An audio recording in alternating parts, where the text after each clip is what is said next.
Now call the February 17th, 2026 Finance Committee meeting to order at 6:46 p.m. Chair would entertain a motion for consideration of claims. Your Honor, consideration of claims to be paid in the amount of $821,923.56. Elon credit card in the amount of $5,682.81. Manual check in the amount of $447.51. Payroll and liabilities for 2/6/2026 in the amount of $240,667.33 for a total of $1,068,721.21. Second? I have a motion by Councilwoman Johnson, a second by Councilwoman Brothers for consideration of claims to be recommended for approval to be paid in the amount of $821,923.56. Elon credit card in the amount of $5,682.81. Manual check in the amount of $447.51. Payroll and liabilities for February 6, 2026 in the amount of $240,667.33 for a total of $1,068,721.21. Is there any discussion? All those in favor say aye. Aye. Aye. And Aye. Aye. All opposed, same sign. Motion carries. Is there any other business to come before the committee? Director Harris. Mr. Chair, no, I have nothing else to add this evening. Thank you. Perfect. Without objection, we will adjourn at 6:48 p.m.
Now call the February 17th, 2026 regular meeting of the Riverton City Council to order at 7:02 p.m. Councilmember Larson, if you could lead us in the Pledge of Allegiance, after which Councilwoman Johnson will give us the invocation. If all could please rise and remove cover. I pledge allegiance to the flag of the United States of America and to the republic for which it stands, one nation, under God, indivisible, with liberty and justice for all. Dear Heavenly Father, we come before you tonight not to ask for anything, but to simply say thank you. Thank you for our beautiful community. Thank you for the brave men and women that support, protect, and respond during times of need. And just thank you for giving us the opportunity to serve the citizens of our community. we come to you to say thank you in all aspects of life and for another beautiful day. In God's name I pray, amen.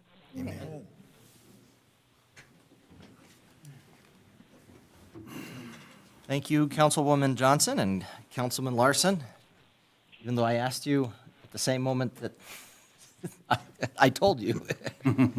Administrative Services Director, Ms. Harris, would you please conduct the roll call? Yes, Your Honor. Councilmember Eric Carr, Here. Councilmember Rebecca Brothers, Here. Councilmember Mike Bailey, Absent. Councilmember Carla Borders. Here. Councilmember Kyle Larson, Here. Councilmember Karen Johnson, Here. Mayor Tim Hancock. I'm here. I'd entertain a motion to excuse Councilman Bailey from tonight's meeting. So moved. Second. Motion by Councilman Larson, second by Councilwoman Borders. All in favor, say aye. Aye. Any opposed? Aye. Nay. I vote aye. Motion passes. Would note if anyone didn't hear that Councilwoman Brothers was an aye vote. I declare we have a quorum. I'd entertain a motion for the approval of the agenda as presented. So moved. Second. Councilwoman Borders with the motion, second by Councilwoman Johnson and Councilman Larson. Any discussion, additions, corrections? All in favor, say aye. Aye. Aye. Any opposed, say nay. I vote aye. Motion passes. Council committee reports and council members roundtable. We'll end with you, Councilwoman Brothers, just in the event that we can get your sound working better. How about we start with then Councilwoman Johnson, please? I attended the goal-setting session last week on Tuesday. Was really pleased with that, actually. I thought that went very well, and I am excited the direction that this year's looking. So that's really all I have for that. Just a reminder that the Fremont County Law Enforcement Foundation is having their annual ball gowns and badges event on March 28th. Tickets are $50 a couple, $30 for single, and I think it's 10 for kids. I think there's room for a couple more corporate tables, but they're filling up quickly.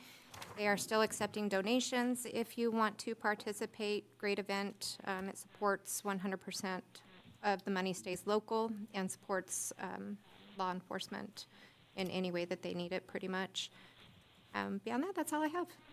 All right, thank you. Councilman Larson. Normally, I would report on the solid waste, but it was not held until tomorrow. But the most interesting thing is I returned home from Casper late on Saturday. I went to Walmart to get my snacks for Sunday, and there I saw a very great-looking police officer, fully dressed in his uniform, and it was our captain, chief. And, you know, it's an interesting thing. At 10:30 at night, Walmart is just like hopping like it's a...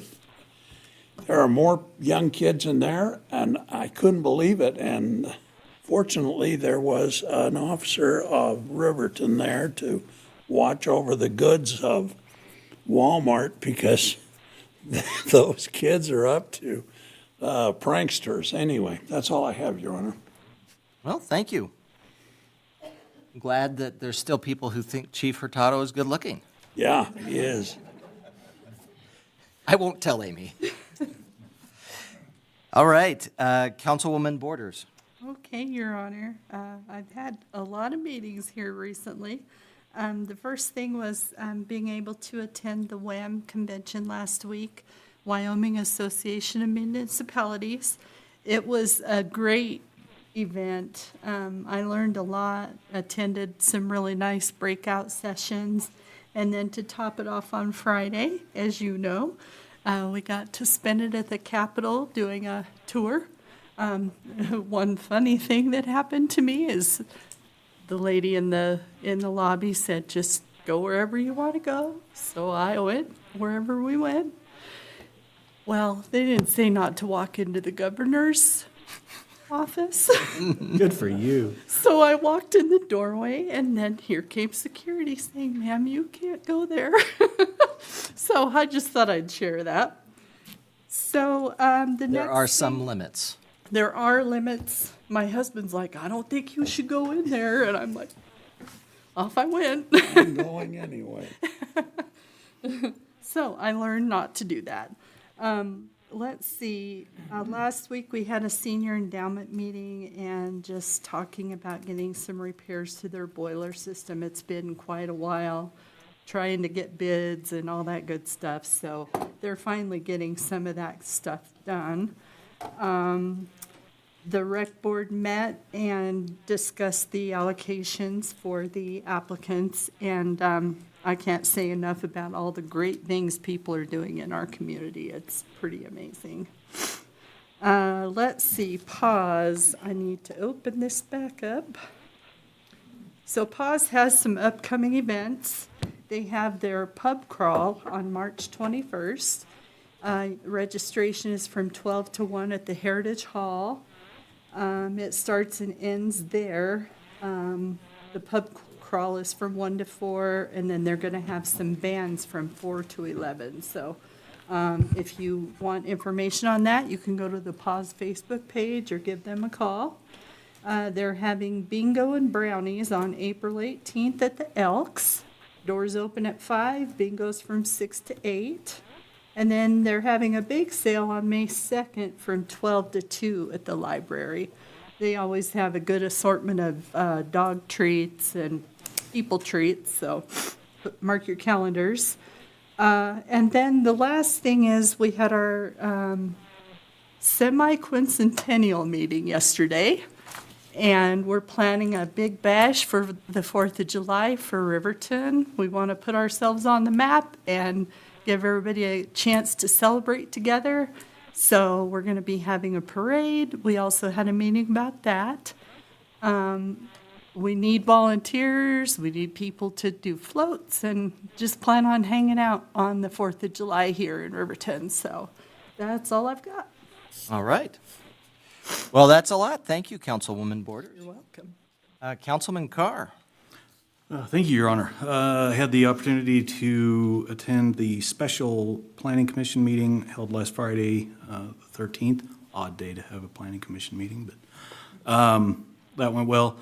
There will be a Planning Commission meeting coming up on February 19th, this Thursday at 5:30 here. I believe there's just one agenda item for that. Is there two? Two agenda items? Just one. Perfect. One agenda item on that. And then, obviously, the goal-setting session. And I just wanted to give Tim Nichols a shout-out. You did exceptionally well. Thank you. Having done countless corporate-type goal-setting sessions, that was one of actually the best that I've attended. So well done. Thank you. And I thought everybody was very involved and very well prepared to offer input and constructive ideas, and thank you. I thought it was exceptional. So, that's all I have, Your Honor. Thank you. All right. Thank you. All right. Mr. Butterfield. Thank you, Your Honor. Oh, hold on just one second. Councilwoman I think you Brothers? guys forgot me. Yep, I'm here. Okay, well, you're a little bit quiet, but we can hear you. So I'm going to try to speak up a little. Can you hear me like this? as good as sure. As good as can be. Okay, sure, he says. Thank you for being kind. Well, I got stuck in Chicago because we had flights that got canceled. My son and I went and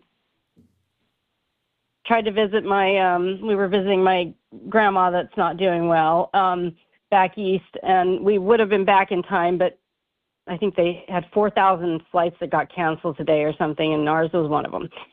So sorry that I'm on the phone. But I had 3 meetings this last couple weeks, and one of them was the council work session, and as you all said, they went great. One of them was the Rendezvous Activity Center meeting, and our biggest hurdle is going to be funding, and feedback from the public is appreciated. So please get that to us. I think that would be really, really good. And then we had our youth council meeting, and we're working on our own goal session, and we have a Kiwanis presentation this week at CWC on Thursday. So we're looking forward to that. And that's all, Your Honor. Thank you very much. All right, thank you, Councilwoman Brothers, and actually could hear you pretty well, so. Sounds great, and excited for the work you're doing on the Rendezvous Activity Center Committee.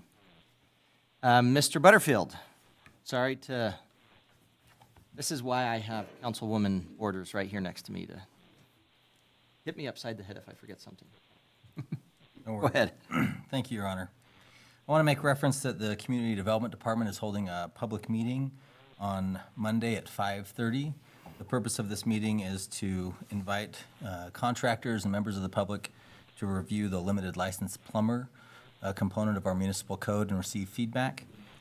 So we invite anyone interested in that to attend. Again, that would be Monday at 5:30, and express gratitude to the Community Development Department for seeking input from the public as they look to move forward with our current code and also the limited license plumber section of that code. There will be an airport board meeting at 8 a.m. on Friday, February 27th. That will be here at City Hall.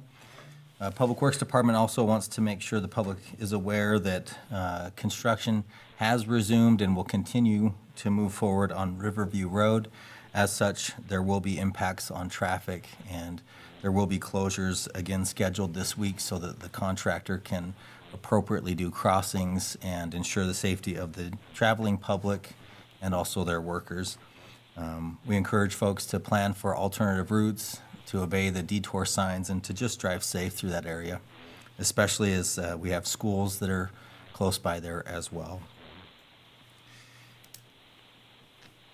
The police department was able to welcome a new member to their team. There's a new admin assistant supporting the department. Deanna Garrison started, and we're happy to have her. And that allows the PD lobby to again be open now that we have that position refilled. So we welcome her and appreciate her joining the team. The legislative session is underway, and staff is engaged in tracking bills as they are being amended and moving forward. There are several that impact municipalities, and we're doing our best to stay on top of those. Friday was the deadline for bills to be introduced, so several that were filed died for lack of introduction. And my understanding is there were 121 amendments to the budget bill on the House side, and they were on, I think, Amendment 3 at about 4 o'clock. So it may be a late night for our legislators as they work through the budget bill. We appreciate their efforts because this is a budget session, and the primary focus for them is ensuring that our state has a budget for the next biennium. So we do appreciate their efforts, and staff is very much engaged in tracking the session. Want to make note that the community service contract period is opening in the near future. Ms. Harris and her team will be advertising that soon for interested parties. Again, those funds are totally at the discretion of the city council and typically are used to support organizations that provide services that otherwise would be provided by the municipal government. So we encourage our community partners to look for that announcement and encourage anyone interested to submit an application for a funding request. Finally, I would like to highlight another employee. We're sad to note that Brett Dale, our chief operator at the wastewater treatment plant, is retiring. After 35 years of service to the city of Riverton, he's decided that it's time to enjoy greener pastures, and we definitely congratulate him on that, but we'll miss him and his years of experience. Mr. Dale, when I joined the city, was serving as our backup chief operator and was promoted to chief operator several years ago. Since his promotion, over $5 million of improvements have occurred at the wastewater treatment plant, and $2.6 million of that $5 million improvement came from grants. So he definitely was invested, along with our public works director, to improving our infrastructure and leading forward to ensure that we provided great service to our community. We will miss his experience, but also his ability to see things with clarity and to push forward and make a difference. Brett is of the personality that when we invited him to come tonight, that he declined, but mostly because he just doesn't like the spotlight on himself. But I think it's opportunity for us to thank him publicly and express gratitude for his many years of service. With that, Your Honor, I have nothing else and would be happy to stand for any questions. Thank you. Any questions for Mr. Butterfield? Speaking of excellent city employees, I had the opportunity to attend a Rotary meeting today, and Mr. Butterfield presented all about the airport and air service, and just did an excellent job of explaining some of the financial things and that sort of thing. I will say, so we established today that Mr. Butterfield is not a fortune teller, cannot predict the future. And I say this a little bit tongue-in-cheek. So what happened is he explained that if you had asked him 10 years ago if he thought we would be looking at, what did we just cross for employments this last year? 25,000. 25,000. If we would have had 25,000 employments when we were struggling to even get 10, he said he wouldn't have predicted it. But lo and behold, we're at 25,000 employments. Now, that's just people getting on planes. That's not necessarily people flying in, too. So a lot of use of the airport, and it was a good report, and appreciate his hard work on that. And it's great news. Airport's being used, and that's a benefit for everyone because that's economic development. So a couple of things that I will talk about other than saying just how great Mr. Butterfield is. We could spend the next hour on that. Goal setting was a good opportunity. We have, in the past, kind of broken down our goals into, I think it's usually been 5 to 7 items. Some years we get up to 7, some years we get 5. This last year, fiscal year, we had 6. Due to some hard work by Mr. Nichols, who also serves as the FCAG Executive Director, we got to 3, which you would say, wait a minute, does that mean we're not doing anything? No, it means we're wanting to stay focused on the important things that, through speaking with the council, it was clear those were our priorities as a council, and definitely appreciate Mr. Nichols stepping up and doing that and working with us on that. Not to say that Mr. Michaud hasn't done an excellent job in the past. I'm just saying Mr. Nichols got us 3, Gary. Impressive.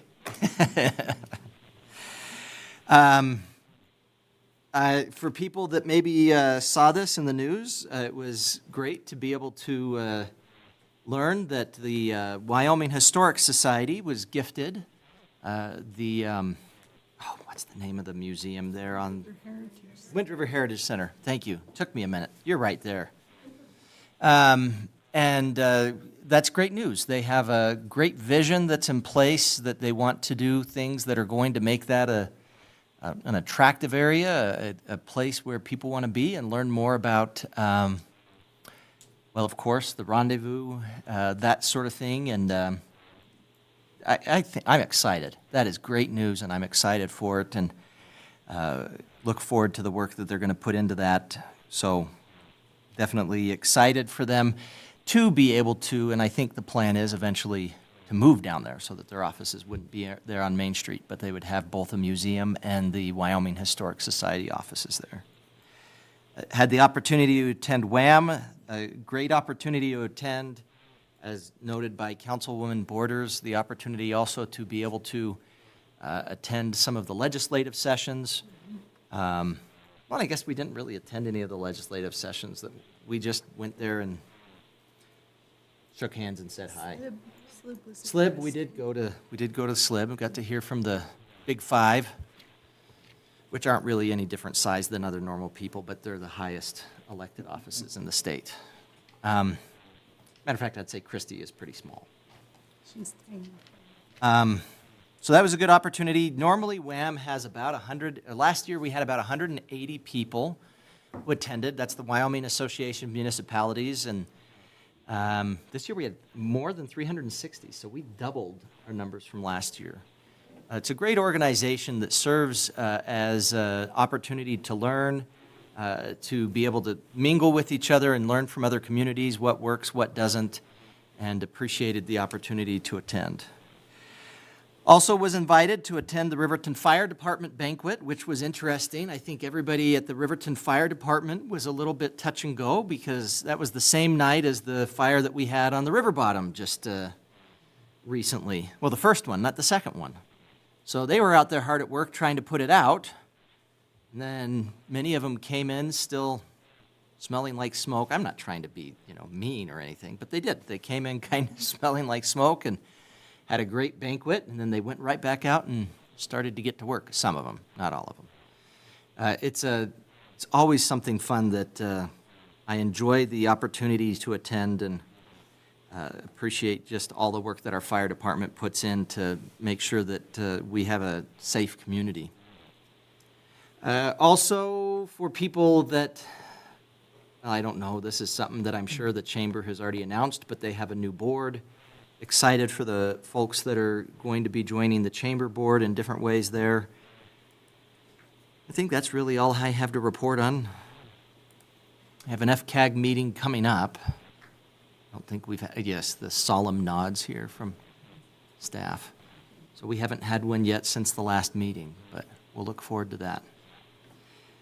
All right, well, that's it for me. Anyone in the audience wishing to address the council regarding an item that is scheduled for a public hearing will give you an opportunity to speak during that public hearing. If you wanted to address the council on another item, you could either speak now or you could speak when the item is up for discussion. I'm not as picky about saying that all the, community feedback has to be given now. If you want to be speaking during an item that is up for discussion, I'll try to give you that opportunity. Just raise your hand, get my attention, and I'll make sure you get that chance. But I would ask, whether you speak now or whether you speak later, keep your comments to 5 minutes. If you're going to be speaking about something that's an agenda item, I'd ask you to keep your comments limited to that agenda item. We don't get off track. I would ask you to direct all your comments to me as the chair. Has nothing to do with the fact that I have a big head or anything like that. It's just parliamentary procedure, so we're not talking over each other. And I'd also ask you to refrain from fighting words, things that might directly reflect on a person's character or something like that, just so we can make sure that we're staying focused and on task. So, if you'd like to come up and speak now, this would be the time, or if you want to come up a little bit later when we have an agenda item you're interested in, feel free to get my attention and speak then. But if you'd want to come up now, just tell us your name and if you're with an organization, and make sure you speak clearly into the microphone. Anyone in the audience who wishes to speak?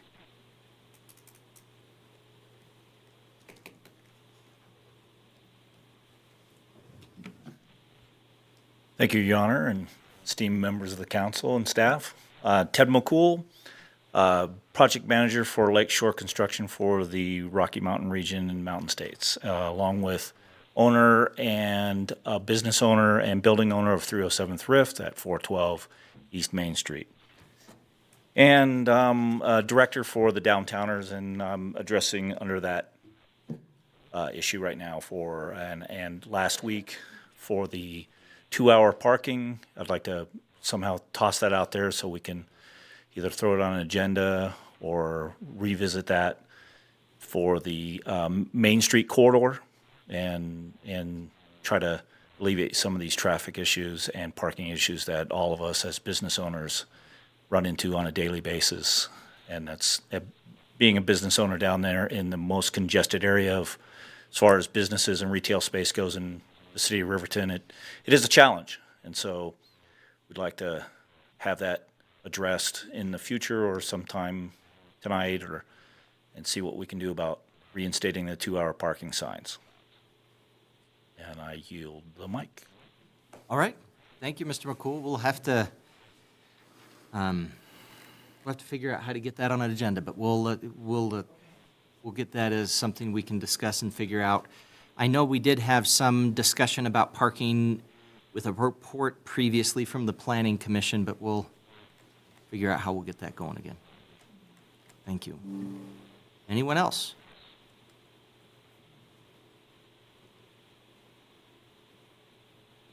If you want, if you could come up to the microphone, if that works.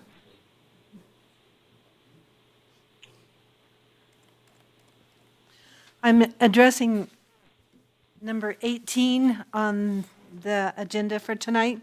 Okay? My name is Vicki Doty. I volunteer several days a week at 412 East Main, 307 Thrift, and I do have a permanent handicap placard for limited walking, and I'm addressing the parking lot at 422 East Main Street, that I think it's very convenient to park there, to be able to go to the store because of my limited walking in.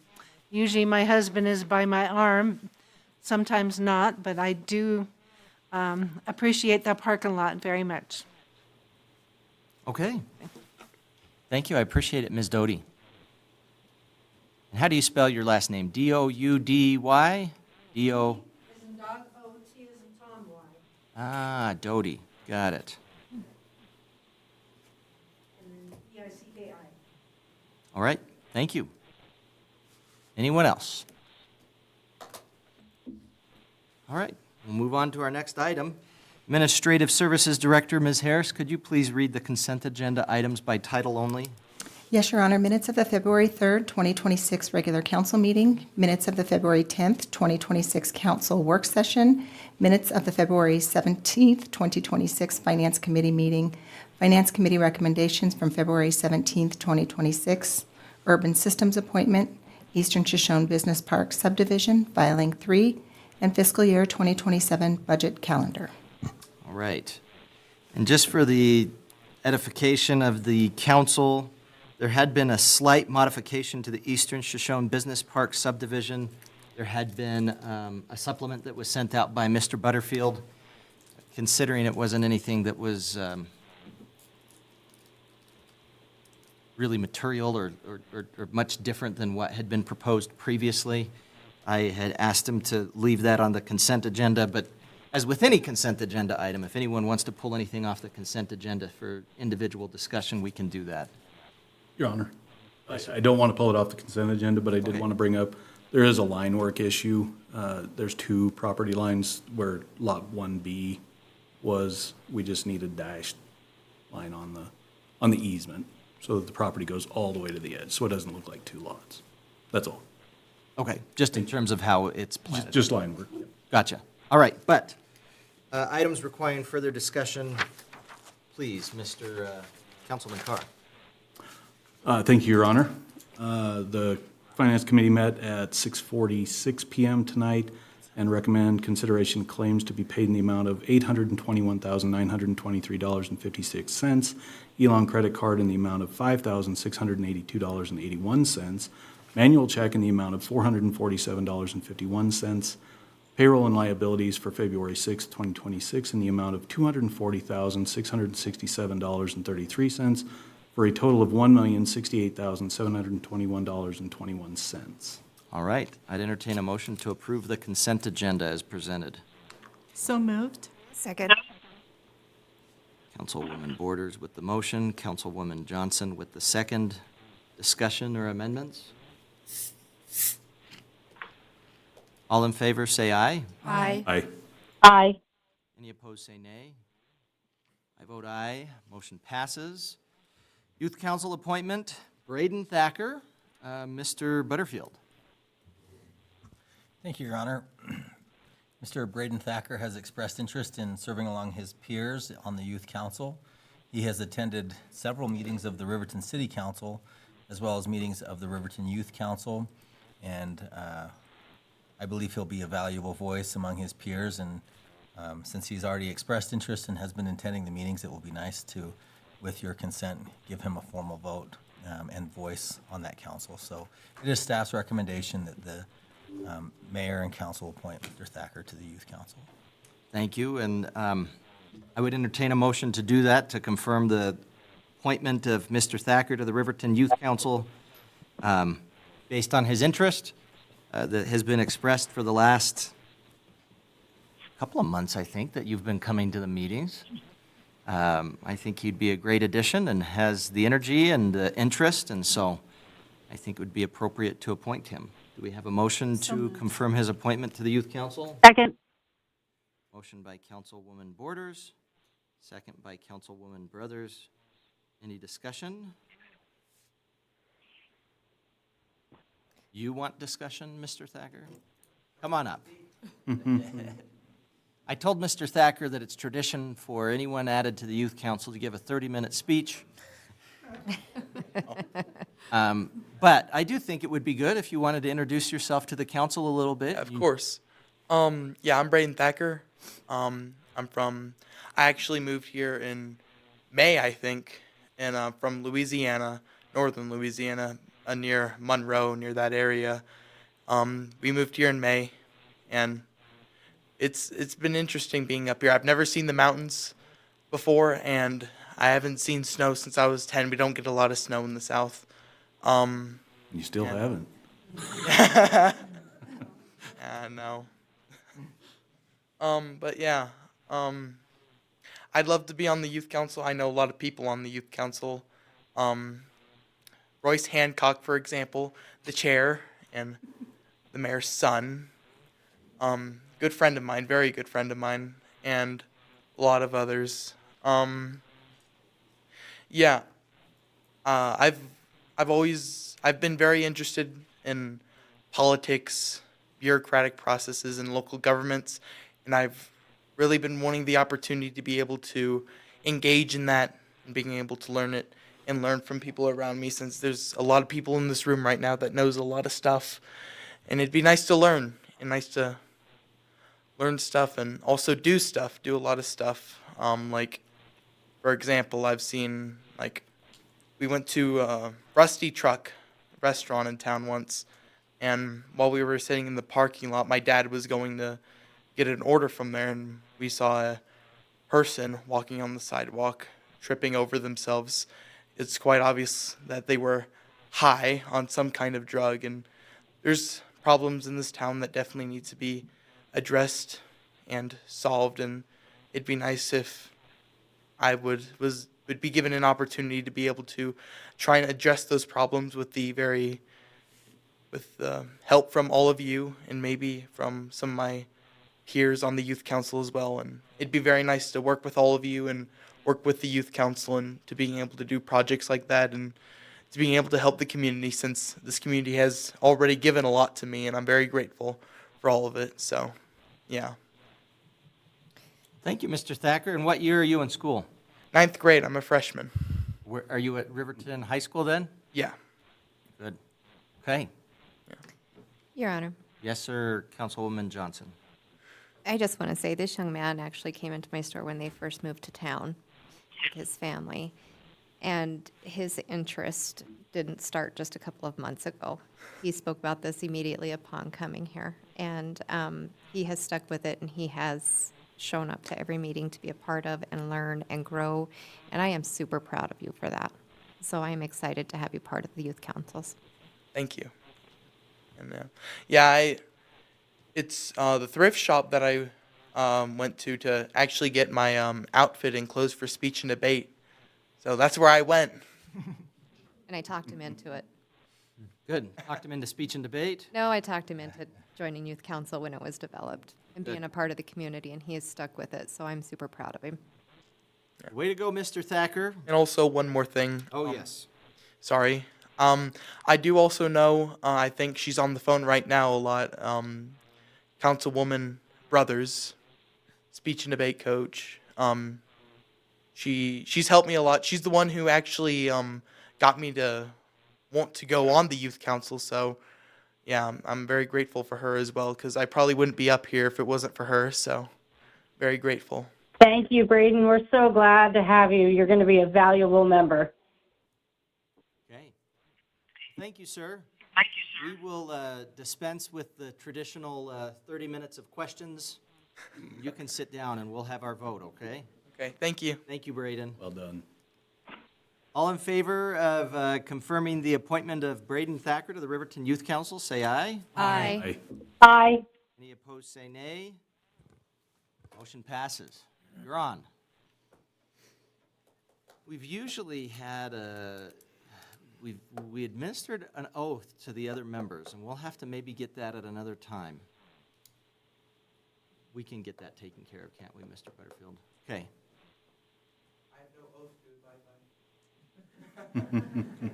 You're a free agent right now, but we'll get you oathed in. I don't know if that's the right word, but, okay. That's at large, isn't it? Yeah, yeah. All right, next up, we have the Community Transport Association of America presentation. Are we going to be able to do that?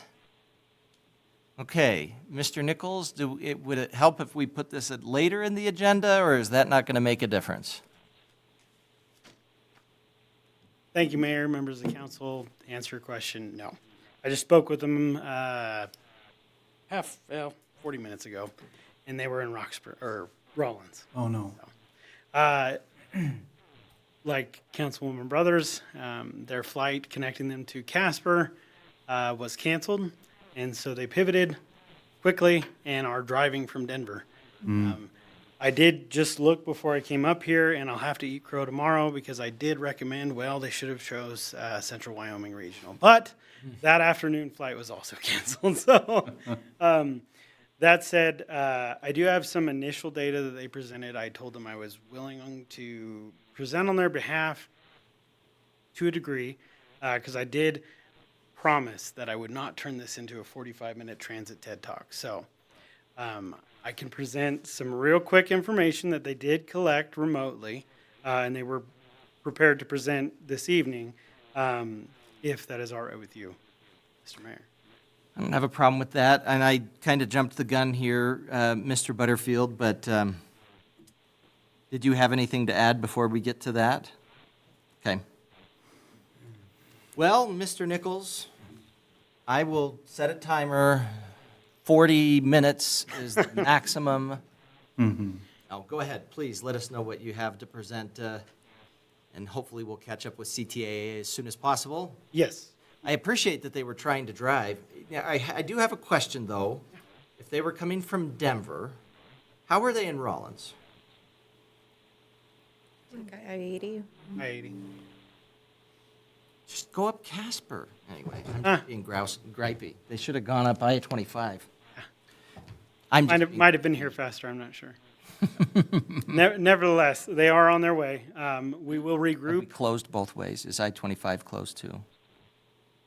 I'm just trying to comment on their travel plans. Yes, yeah. Should have gone up I-25. Anyway, go ahead, Mr. Nichols, I'm sorry. We will regroup tomorrow morning before we head off to the Intertribal Council meeting. And I do highly encourage those interested to see this initial intake phase to join FCAG's work session remotely or in person on Thursday at 8 a.m. That said, they have done some initial data collection and compiled it and provided me some very brief talking points as well.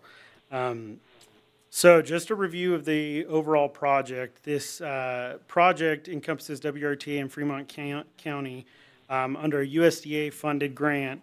The project will assist Wind River Transportation Authority in planning and building a sustainable foundation for mobility services in Fremont County. Simply put, CTAA via USDA is here to assist in these goals moving forward. I would also highlight that this is one of 3 projects that were granted in the United States funded by this medium. So it's quite an honor to be considered. Just as WRTA, but also Fremont County. That said, they have already conducted a transit propensity map, which I will provide these materials. I'll hand them off to Mr. Butterfield so you can review them as well. But they've already done a transit propensity map, incredibly basic at this time, but it takes housing units and population by consensus block group, highlighting darker shades, and essentially, more or less, it creates a visual aid for population density to evaluate where some of the central structure of Fremont County's public transit network should operate. It does highlight the existing fixed route structure does service a good portion of these areas. That said, we will evaluate its effectiveness of moving forward.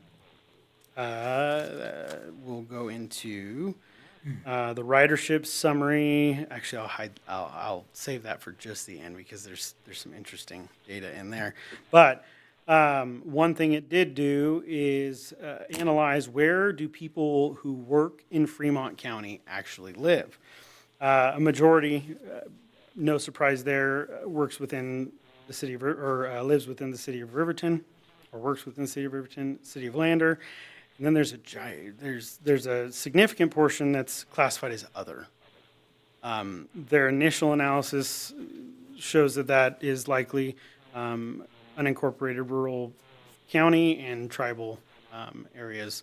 There are two areas in here I thought were interesting, and there are 343 individuals who reported by way of census working in Fremont County, living in Casper, and then 158 working in Fremont County but living in Cheyenne. So, interesting. I don't think we'll be able to provide direct transportation to those, though. No. So, Maybe remote work, is that possible? likely. It's likely. Additionally, they did do an in and outflow assessment with a visual aid, essentially showing that per the census, every day, 3,134 people come into Fremont County for work, while 3,700 people leave Fremont County for work. Meanwhile, 12,318 people reportedly lived and worked within the county. So slightly more people leave than enter, but by far most workers live within the county and work within the county. Then they did identify already major employers within the area. We'll focus on those and attempt to reach out over the next couple of days while they're on site. And we will work with those individuals to intake proper workforce transportation into the study. And then finally, their ridership assessment highlights did show that fixed route has had a steady decline year over year, not of significant proportion, but of 4% and 1%. It simply highlights that as industry standards do change over time, our current fixed route application has not fundamentally changed since the 90s when WRTA came into existence. The overall loop has been there forever. And so travel patterns change, interpretation of bus schedules change as well. They'll analyze the best way to adjust that moving forward. However, one thing that was highlighted is that our demand response numbers year over year have increased considerably. Again, this is pretty nationally recognized trends, demand response, convenience. But one number, when we inputted this current fiscal year, so federal fiscal year 26, it did reflect that already with 4 months reporting, WRTA has an 11% increase from the entirety of federal fiscal year 25. So we still have quite a ways to go, and that is going to result in significant ridership increase. So they'll be analyzing the best way to deliver demand response service throughout the county to help offset fixed route, however that might change. Overall, their assessment did determine that the existing fixed route system does relatively well on coverage, but service gaps due to headways and distance are abundant. Demand response will help fill those. There are quite a significant portion of the population that live and work in Fremont County. They allow, and we will focus on how to allow those people working in and living in Fremont County multimodal access across the county. So, if there are any questions, I can move. Oh, one more thing. They did do a comparative strategic plan analysis by public available information from the varying governing bodies to identify 3 strategic plans that have either been implemented or are stated. And some of this might be familiar to you more so than me. I did not recognize any names on them, but one was the Baldwin Creek Loop Strategic Plan. The other was the Lander Area Transportation Study, and the other was Hillcrest Drive Strategic Plan. Not sure if that sounds familiar to everybody, but they did analyze those to the overall conclusion that collectively these 3 plans do demonstrate a consistent regional emphasis on improving safety and multimodal access while responding to community context and funding realities. The Squaw-Baldwin Plan reflects an active, community-driven corridor study. The Lander area study provides long-range policy guidance, and the Hillcrest Drive Plan represents a mature, implementation-ready corridor strategy. Together, they form a complementary planning framework supporting Fremont County's transportation and safety objectives. So yeah, we are about to embark on a very busy 2 days. I did step in on our Riverton Chamber of Commerce event and represented them, and I'll be here tonight until I walk out the door, and then tomorrow is back-to-back meetings as well. They are coming in from Washington, D.C. This will be the first time in Wyoming, at least for these 2 individuals. One is a direct employee of Community Transportation Association America, headquartered in Washington, D.C., and the other is an RLS and associate, my apologies, planning engineer, who is joining the study as well. We do have a contracted consultant, which I have not met yet, but there is an additional third-party influence on the study moving forward. Your Honor, Yes, Councilwoman Borders. would the FCAG meeting be available via Zoom? And can you send us that email link? Absolutely. Okay, thank you. Your Honor. I just have a Councilwoman question. Johnson. And I don't know if you have the answer to this or not, just out of curiosity. Are a majority, or do you have, like, rough percentages of who's using WRTA? Is it our elderly community? Is it just people without modes of transportation? Is it, what is it? Is it people going to doctor's appointments? Are they just trying to get around town? Is it, what kind of numbers are using it to see the increase? Absolutely. Mayor, members of the council. So we did conduct, and we did provide those numbers to CTA as well, a brief survey of our rider base. The sample size was relatively small. It collected fewer than 40 responses in total, but it did show that there's a significant portion of our ridership that consider themselves unemployed. The second is employed part-time, and then the third employed full-time. It highlighted some identified gaps of the area as well, but then the purposes behind the transportation primarily being shopping and errands and recreation and leisure. That statistic is nothing new. I've been to 2 conferences in the last 12 months that have also indicated those same trends in transportation currently, when it was previously heavily workforce-related transportation, has since changed post-COVID to primarily leisure, which is relatively surprising. Also in those numbers, we did collect that our primary rider base of this sample size was between the ages of 45 and 64. And then second to that, mind you, would be 25 to 44. And then the majority of which, over 80%, represent a demographic whose annual salary is less than $15,000 a year. That said, I do want to indicate that the sample size is small enough that it is not considered a statistically significant study, but those at this time are the numbers we do have. I can tell you, just by some of the integration efforts within this last fiscal year, it has shifted those demographics slightly and definitely raised the average age of our riders. That's purely representation of the Riverton Senior Center, our prior Riverton Senior Center program, which is now integrated into the WRTA on-demand infrastructure. Okay, thank you. Of course. Any other questions for Mr. Nichols? who is also Mr. CTAA today. Yeah. Well, we look forward to continuing conversations on these. Appreciate your hard work. Exciting to see more usage. I guess just for the interest or information of individuals in the public, that WRTA currently is also handling the senior transportation in terms of the merging with the Riverton Senior Center and providing transportation. Their, I don't know if you'd call it their contract, but their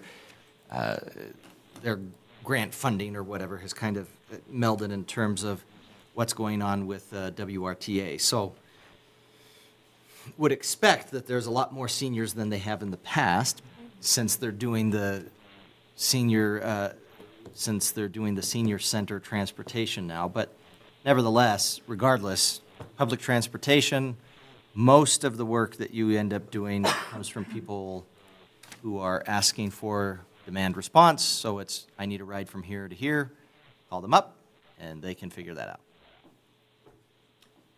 Easy enough, quick summary, Mr. Nichols, for, Easy enough. okay. All right, well, keep us posted as to what's going on. Excited to hear what CTAA comes up with and what we can do going forward. Absolutely. Thank you very much. for your report. All right.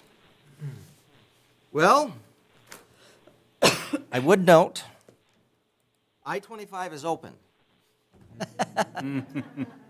I just looked it up because I was curious and I was joking about it. Just because I used to drive from Laramie very often to Riverton, and Elk Mountain closes at the drop of a hat.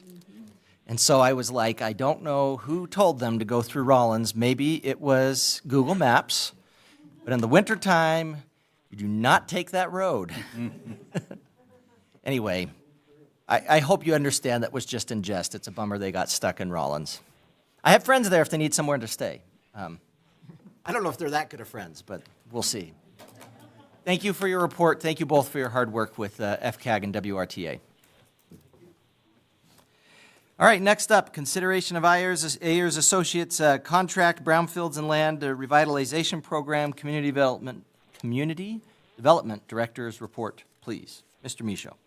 Thank you, Mr. Mayor. And just a side note to start, representative from AYERS and Associates, Ms. Christina Hagel is joining us via phone this evening, and thank you, Christina, for joining us. Thank you. The City of Riverton applied for and received an EPA Brownfield grant for $500,000 for a community-wide assessment. The purpose of the grant is to inventory, characterize, assess, conduct a range of planning activities, develop site-specific cleanup plans, and conduct community engagement related to brownfield sites. This project in particular was designed to access the south corridor along Federal along to Main Street. As this is an EPA federal grant, there are many federal compliance requirements, and staff has worked closely with the EPA on this project so far.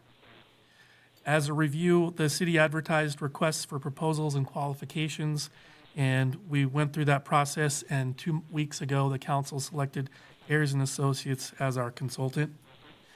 Now, AYERS and Associates is familiar with our community. They did complete our 2019 master plan, and they have already worked with some local businesses on some site assessments. This grant is ideal for property owners who would like to redevelop their property, but they may have concerns about previous usage. During this community-wide assessment, all participation from property owners is 100% voluntary, and the property owners can opt out at any time. And the project is estimated to take 5 years. That's pretty standard for one of these community-wide assessments, according to the EPA. This contract is based on a work plan and budget that was approved by the EPA, and the total contract proposed for this with AYERS and Associates is $491,725. Again, there's no local match for this. There's 4 main components for this grant. There's the grant management, which is managing a complex grant structure of records, grant reporting, and grant closeout files. That's for $17,800. The second main component is for inventory and outreach for $63,800. It involves developing a website, outreach events, kickoff meetings, brownfield education and communication, newsletters, and mailings. The third main component is area-wide planning, where they develop several scenarios for redevelopment and strategies, and that is for $153,520. And the last main component, which is really the meat of this grant, is the environmental area for $256,605. It includes up to 18 Phase 1 reports, up to 7 Phase 2 reports, completion of 4 draft ACBAs. Those are analysis of brownfield cleanup alternatives.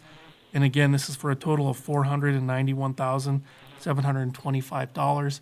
The total grant is for $500,000. So the remaining amount in that grant will be used for city staff for training. And I do recommend approval of this professional services agreement. All right, I'd entertain a motion to approve the agreement for professional services with Ayers Associates, Inc. as the consultants for the EPA community-wide assessment. So moved. Second. Motion by Councilman Larson, second by Councilman Carr. Any discussion?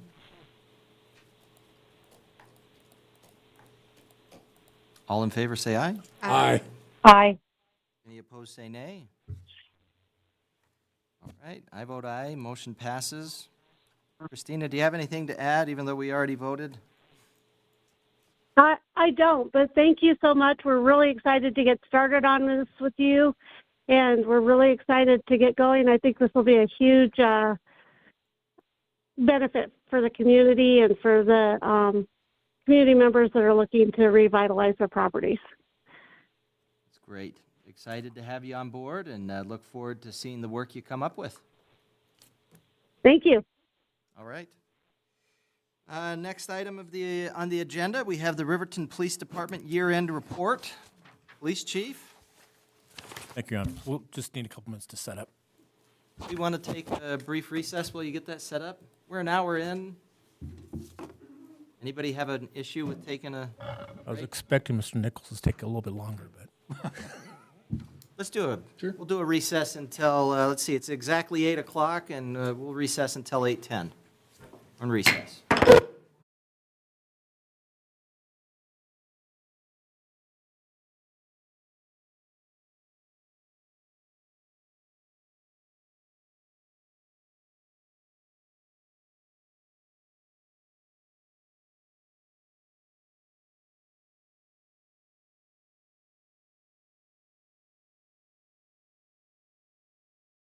Back into session at 8:10 p.m. Next on the agenda, we have Chief Hurtado's report, year-end report for the police department. Please, go ahead, Chief. thank you, Your Honor, Counsel. This is our third year of doing an annual report on the progress of the police department. And I use the word progress because we're moving forward and we're making, your police department, your officers are making a difference.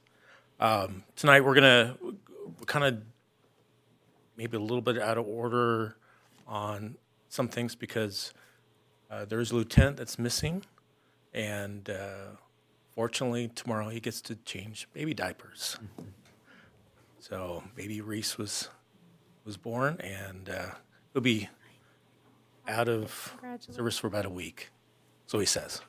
All right, so tonight, I have my lead lieutenant and lead supervisor that'll be helping explain what happened last year and to go over current projects and what our plans are for the future. First, I'll just kind of go over the animal control program. For 2025, our animal control officer, Sanderson, responded to calls for injured and lost animals within the city. On the weekends, when she is off duty, we now have our community service officers that help pick up the slack and respond to animal call-related calls on the weekends. Team last year impounded or brought in 156 dogs, 134 cats, a total of 290 animals that were brought in. This is going to be pretty quick on the beginning, and I'll summarize us at the end, but right now, Sarah will come forward to go over our dispatch center operations. Sarah? For those of you who don't know me, my name's Sarah Nelson. I'm the lead dispatcher for the dispatch center. Our staff, when we are fully staffed, we have 1 lead dispatcher, 7 dispatchers. I currently have 1 part-time dispatcher who's finishing up her last year of nursing school, so we'll be losing her soonish when she graduates. Training to be a dispatcher consists of 4.5 months in-house training and then 2 weeks basic academy at the Law Enforcement Academy in Douglas.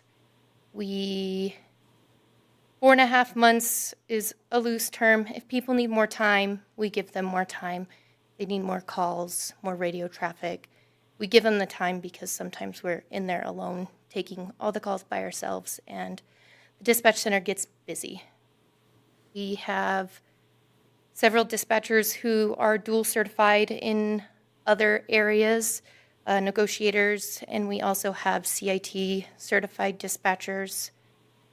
Several have been to fire dispatch school. Trying to think of some of the more recent trainings that we've been to. We're looking forward to some upcoming trainings with domestic related issues and things like that.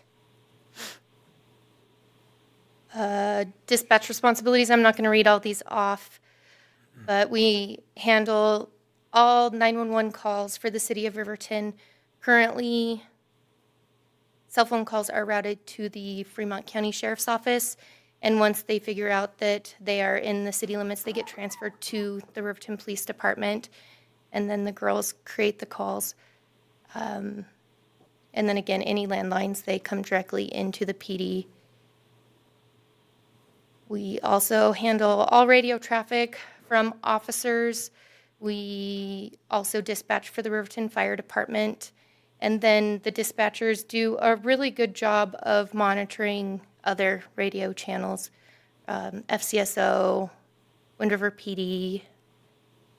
I don't know that Highway Patrol does a ton in the city, but they do their best to monitor so that if they need assistance, then we can get officers there to assist them as well. We also process all the court paperwork, so any citation issued, it goes through the dispatch center and we direct it to the proper court. We also process paperwork for the Fremont County Youth Services, so anytime a juvenile is contacted with most citations, they get a copy of that paperwork. We maintain all arrest records. We process state DUI paperwork, and then myself and another dispatcher enter NIBRS data. I lean on her heavily since I've been also filling in as the administrative secretary as of late. So she's been doing all the NIBRS data, and I've been doing other things. As a lead dispatcher, my responsibilities, I evaluate all the dispatchers on a yearly basis. I make sure that we're CJIS compliant, so anything and everything that comes out of our office with the information that we have access to, we have to make sure that we're compliant with their regulations, because I don't want to lose that, and I don't think the department or the city, county attorneys, anybody would want to lose that information. I maintain the schedules, I maintain grant files, apply for grants, I take care of destruction schedules, I set up trainings for dispatch, quality assurance, and then a lot of report releases as of late. Here is a slide just with a few more of the cameras that we've been provided. The bottom right-hand corner is the downtown parking lot. So those have been a nice addition to the cameras that we utilize in dispatch. I should have gotten a picture, but you guys just had a presentation on the Axon map. That has been huge for the dispatchers. if we can't get somebody on the radio, or even if we're not able to understand them and they're not able to respond back to dispatch, we're able to see exactly where they're at. So I know that the girls really appreciate the ability to utilize that map.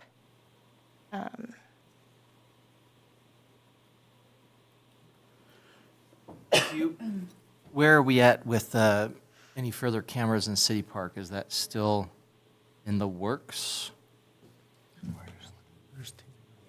Yeah, Your Honor, I can answer to that. We are working to, there's the two cameras there now, and then we're working to, we have the conduit installed, need to run wire, and then we can install the next two cameras as well. So we're working with IT to get that accomplished. When do we think that'll be? We can work on it right away. We thought with the winter we'd have a lull here, but we just need to get back on it and get it done. All right. Thank you. Just curious, because that's clearly not enough cameras. You need to add about 4 or 5. We do. We need a few more screens in dispatch for sure. The other question that I had, though, well, I'll think of it later. Okay. Sorry, Sarah. No, you're fine. Thank you. As I mentioned before, all inline calls within the city of Riverton come directly to the dispatch center. Cellular 911s are routed through the Fremont County Sheriff's Department and then transferred to us. So there is a delay. But as you can see, the 911 calls into the center are low compared to our administrative calls. People know our phone number.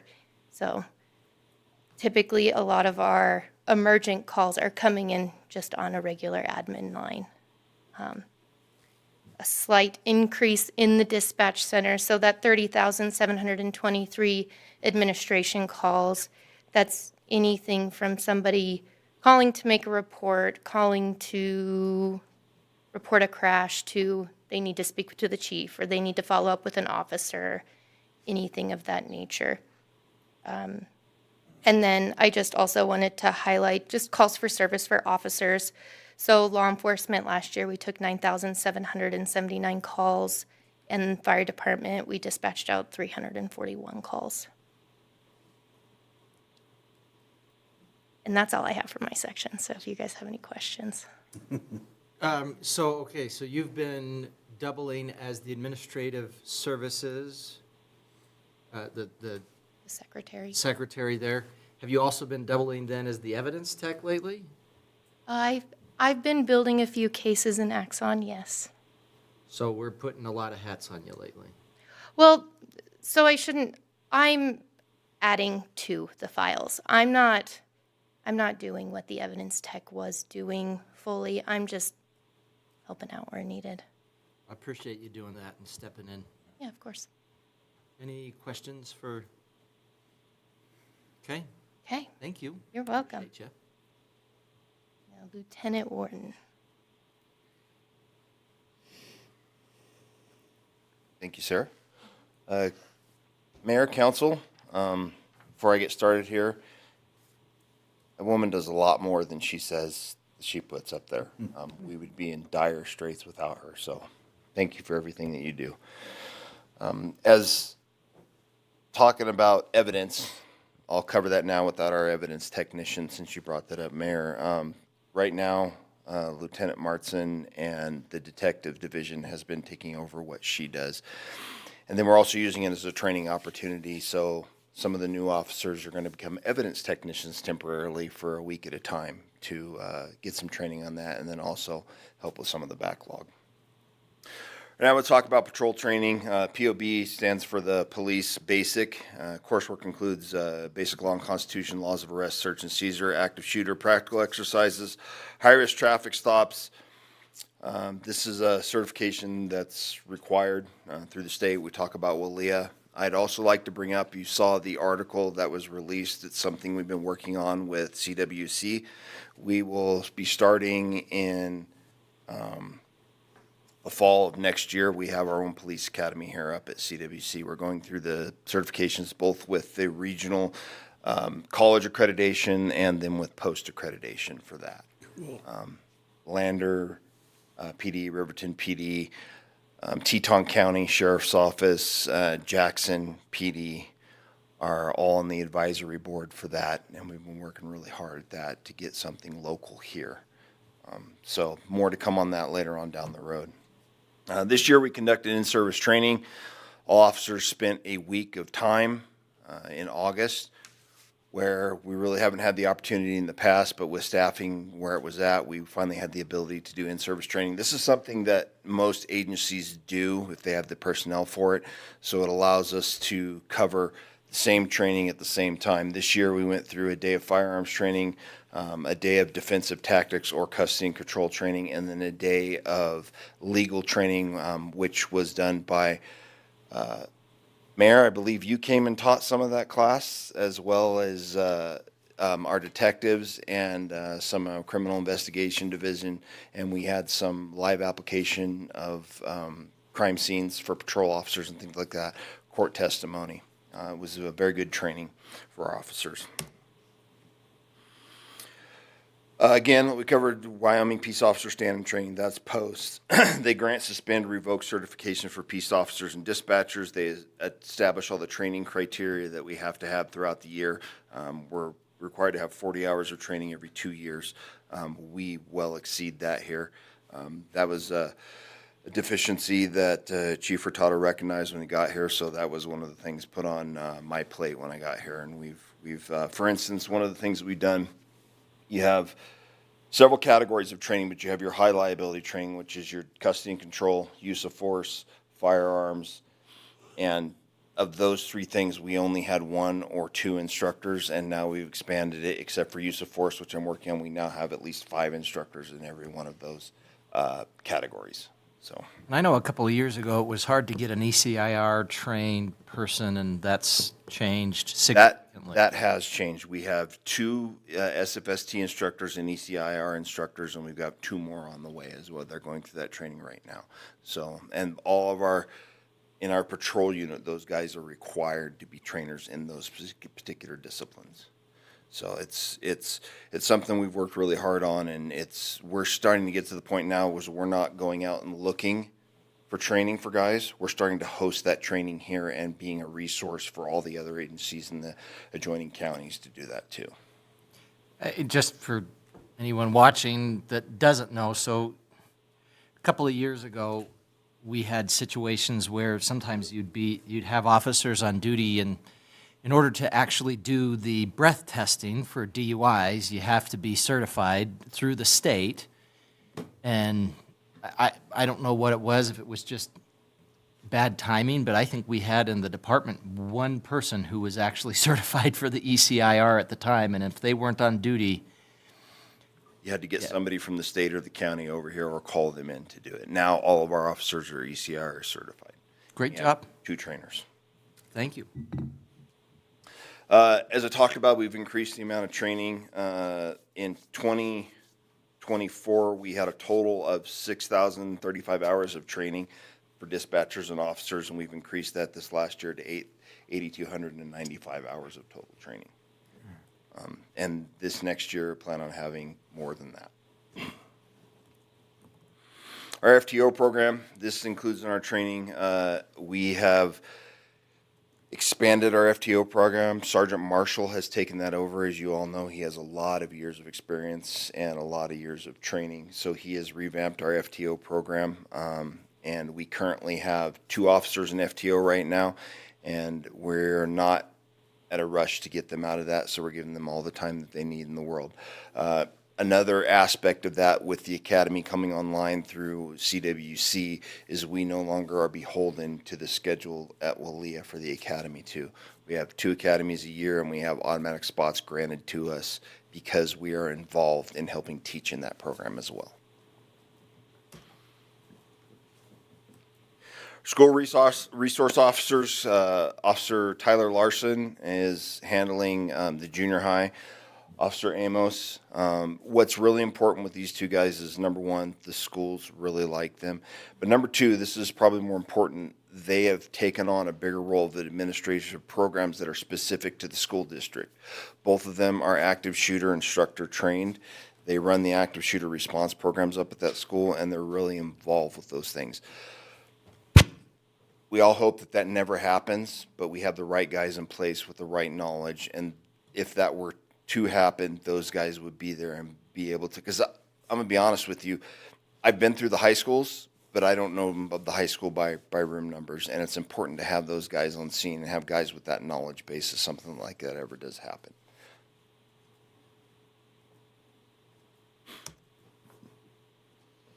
All right, these are talking about trainings. As you all know, we went to the TASER 10s. The first year I was here, we didn't have a successful TASER deployment, and we had a lot of hands-on with guys. Since we've instituted the TASERs in the last 4 months, we've had 3 successful deployments, and nobody got injured. So they're a phenomenal tool. Part of being TASER certified, you have to go through 8 hours of training a year plus some written tests. This is the one thing that's really important. Officers, in the past, TASER cartridges were really expensive. And so in my career in 21 years, I have maybe had, prior to the TASER 10, 4 training deployments of TASERs, actually pulling the trigger and seeing the barbs go out. In order to certify with our TASERs here, you have to have 300 virtual deployments, which is, it seems like a lot, but it goes by fast, and it gives us the ability to do that. Also, before anybody can be certified on the TASER, they have to ride the lightning. So they get tased. That has to happen. It's also the same with our chemical agents, our OC spray. That's 8 hours of training per year should you choose to carry that. It's an option for all of our officers. We don't require it, but they also have to be exposed to that and fight after they've been exposed, because you need to know. Because I guarantee if OC gets used, everybody's going to be affected by it because it's aerated and it just happens that way. And usually I pull rank at that point and say, go ahead, guys, I'm going to stand back here. Custody control, 16 hours a year. Again, we do that, or 16 hours for original certification, then 8 hours every 2 years. We do more than that. We do 8 hours a year. So one of the things that's going to be really good is CWC program is now transferring from the kind of antiquated post academy, what they acquire and what they teach, and we're getting certification through the state to go over to the Gracie survival tactics, which is more applicable to hands-on stuff. It's less focused on striking and those hard techniques and based upon multi-officer and control of the person. Rather than using pain compliance, you're actually using immobility to stop them. So it's a better way to do things. Talk about our detective division. As you know, Sergeant Smiths runs our detective division. We have a 1 DCI TFO. We don't put that picture up here because that person works undercover. Detectives McCall and Baginetha Kamara. They handle a lot of cases per year, and then also that falls into the investigative technician, which is an empty spot right now in our 2 victim advocates. Detectives assist patrol with investigations, and they also provide backup. Our detectives are really good. Sometimes I have to put the kibosh on them, or Lieutenant Martson does, because they are very, very helpful, and they never say no. They are workaholics, all 3 of them, and they do a very, very good job for us. Our investigative technician normally handles call-outs, evidence processing, redactions for our videos, all those type of things. And they work closely with other outside agencies to for instance, when the prosecuting attorney's office needs video or they need some items from us, usually they go through our evidence technician for that, because they're our on-site experts for that. And then instead, they're just going to be calling you directly, right, Lieutenant? Yes, or they call Sergeant Smiths directly. Our victim advocates are incredible people who do a lot for our agency that normally you don't see in some smaller agencies. Last year, we investigated over 60 incidents that were assigned specifically to our detective division. That means they took responsibility for the case once the officers went through it, or they originally assumed that responsibility. That doesn't include all the things that they've helped on, whether that was help writing search warrants or help writing arrest warrants, things like that. Sometimes those things get really complicated, especially when you're talking about digital devices, because now you're not just talking about something physical you can describe. You got to start putting a bunch of other information in there. It's very specific how you have to write those. We approximately have 12 active cases. We completed 29 calls for service. What I want you to look at here is the death investigations. Now that includes, most people look at that and they say, hey, you had that many deaths. Well, death investigations will always require a detective call out on anything that is what we refer to as unattended. Sorry, Chief, thank you. Unattended death. That means that nursing home, someone wasn't under direct medical supervision. So anytime we have a death, that gets a call out there. So understand that, yes, we have crashes that have deaths, and yes, we have murders, but the vast majority of these are unattended deaths that usually are by natural causes or suicide.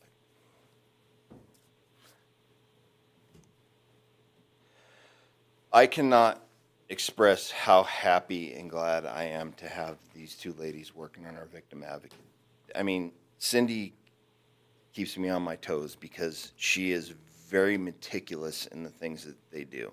And I want you guys to understand that not a dime comes out of our budget for our victim advocates. It's all funded by federal grants and state grants. And they play a very important role, especially as police officers.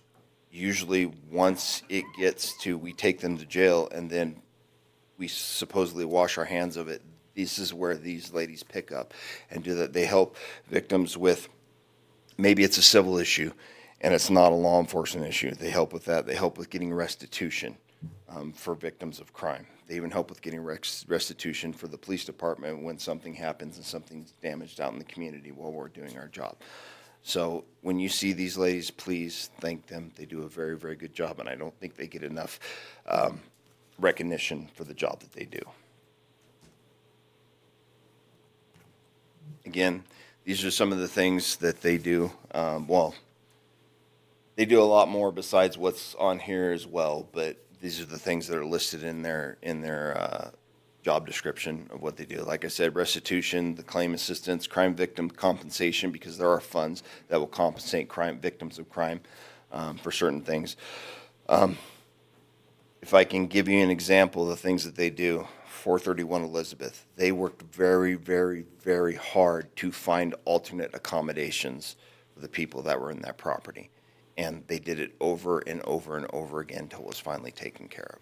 So that in and of itself made them completely work to have it here last year, and that doesn't include all the other things that they did. Chief, thank you. Thank you, Lieutenant.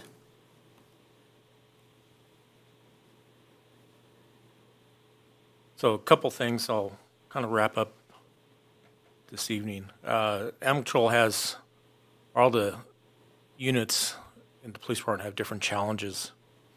Our Animal Control has to find housing, temporary housing, for all the animals that they cannot be immediately released back to the owners. We have a contact through PAWS, so PAWS will accept our animals. One of the challenges that we've had recently is the overcrowding. Keep in mind that our contract with them, they also have to do and take in other animals from county or drop-offs that they'll contact the police department and say, hey, there's somebody at the door that needs to drop off an animal. So that they have to deal with trying to find the immediate home for the animals, try to check their chips, and try to get them returned back home. Sarah talked about dispatch center. She mentioned that there was an increase in the volume of calls. And slight as it may be, this is a good thing. To me, this says that more people are getting involved in the community. More people are seeing things wrong and calling to report it. If we did not have an increase in callers, then it showed to me that people didn't care. People care here. And that care and an increase in volume shows that they are building a trust in the police department and the officers that are responding to the calls.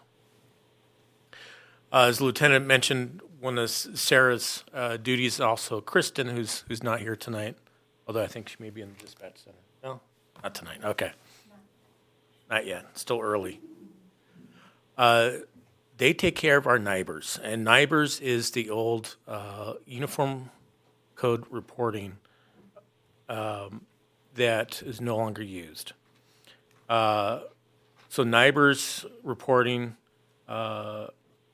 is important for us because we go after federal grants. And one of the requirements to go after federal grants is that we're required to provide accurate and thorough data on criminal activity here. And why I bring this up is important because I think everyone here has seen an article here or there in the state about maybe what's called the safest cities in Wyoming or not so safe cities in Wyoming. I would invite you to go look up NIBRs and the so-called safest cities. Look to see if they actually do their NIBRs reporting. Because if they don't, they can put anything and send it out.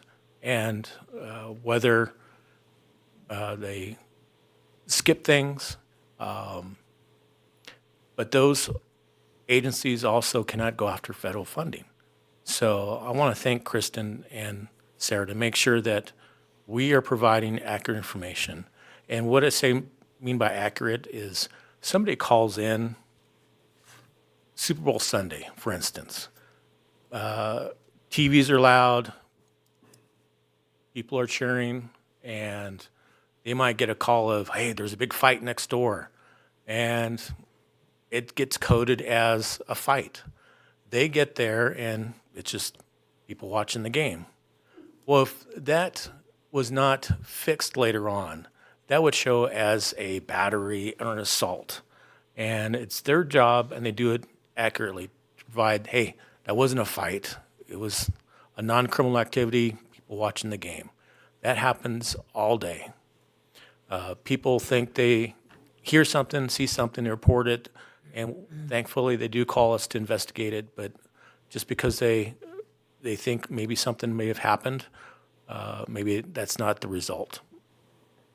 Our records challenges, preparing police reports to make sure the appropriate court receives that timely report on time, and also preparing copies of the reports for insurance companies. If you've been involved in a traffic accident, that's kind of an urgent matter. Make sure that you get reimbursed if the traffic accident was investigated, not your fault, and you need to get insurance information.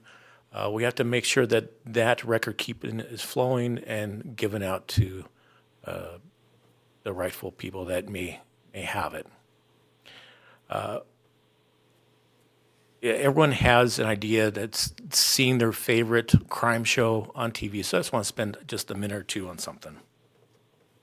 I want to go over real quick, the timeline of a police call. Believe it or not, most calls, police response, investigation, courtroom preparation, and a jury trial does not happen in an hour here. Thank goodness.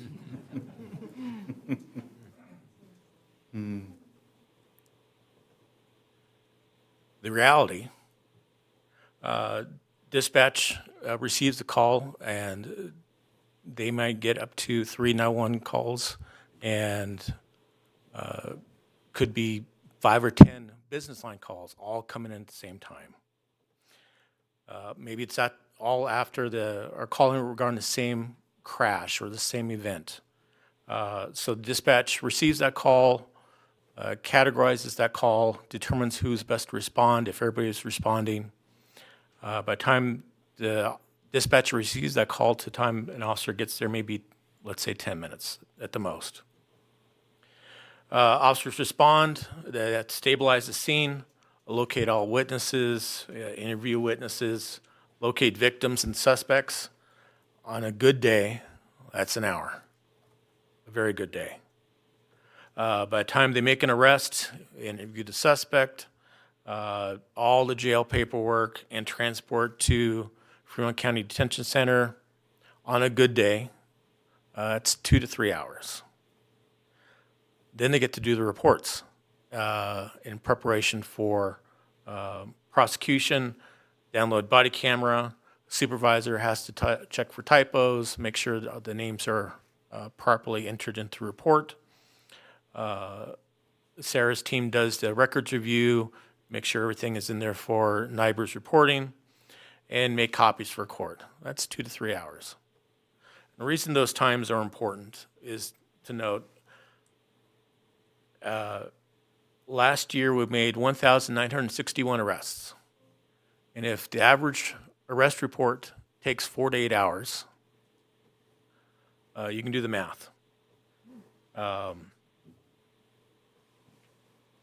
For our law enforcement calls in 2024, 1 out of 6 police calls resulted in an arrest. In 2025, that was 1 out of 5. And you can take this in several ways.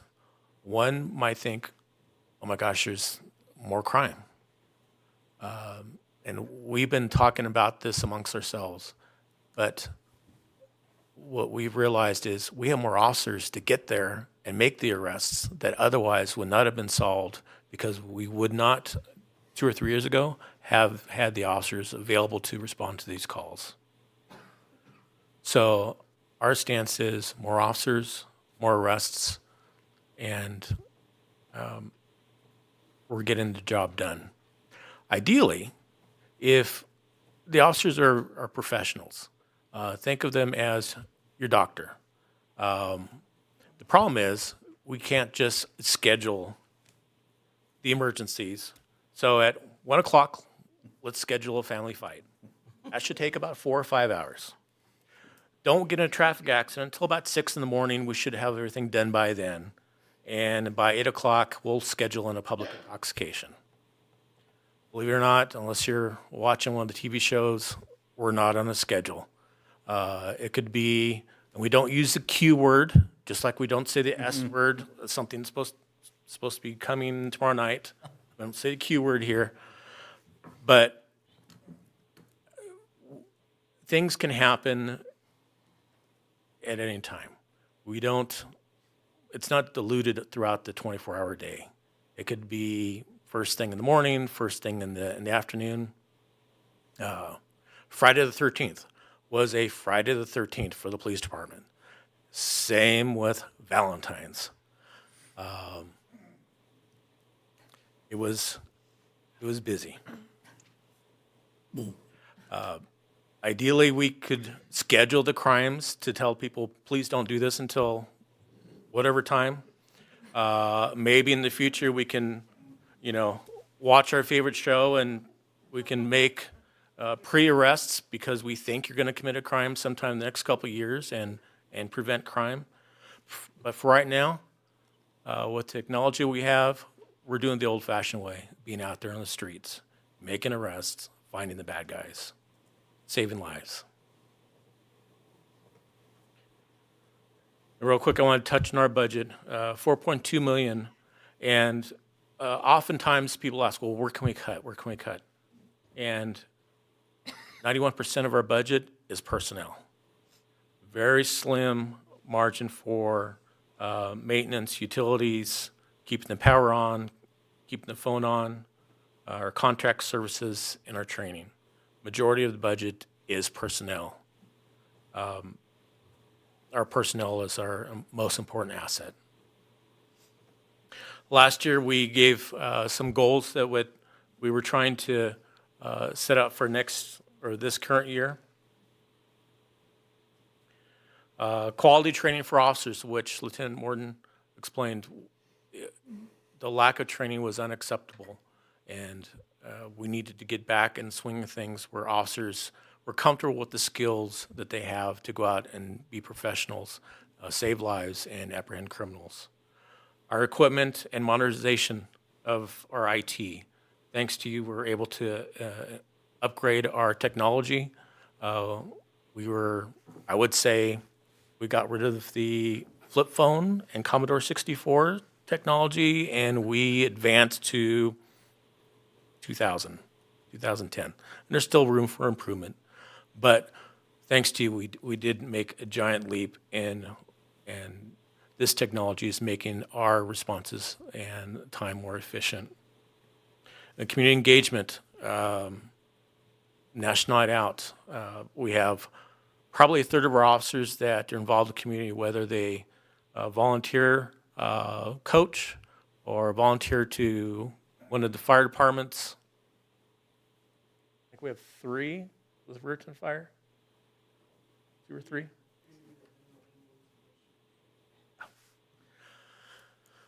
So your officers are not just a 9 to 5 or a shift. They give back to their community, which I said makes it an important asset for the city. With the technology making our jobs more efficient, we're able to be out in the public more. Our goals for this year is to keep learning the technology we have and increase our community presence out there, keep our numbers high, and retain our professionals that work here.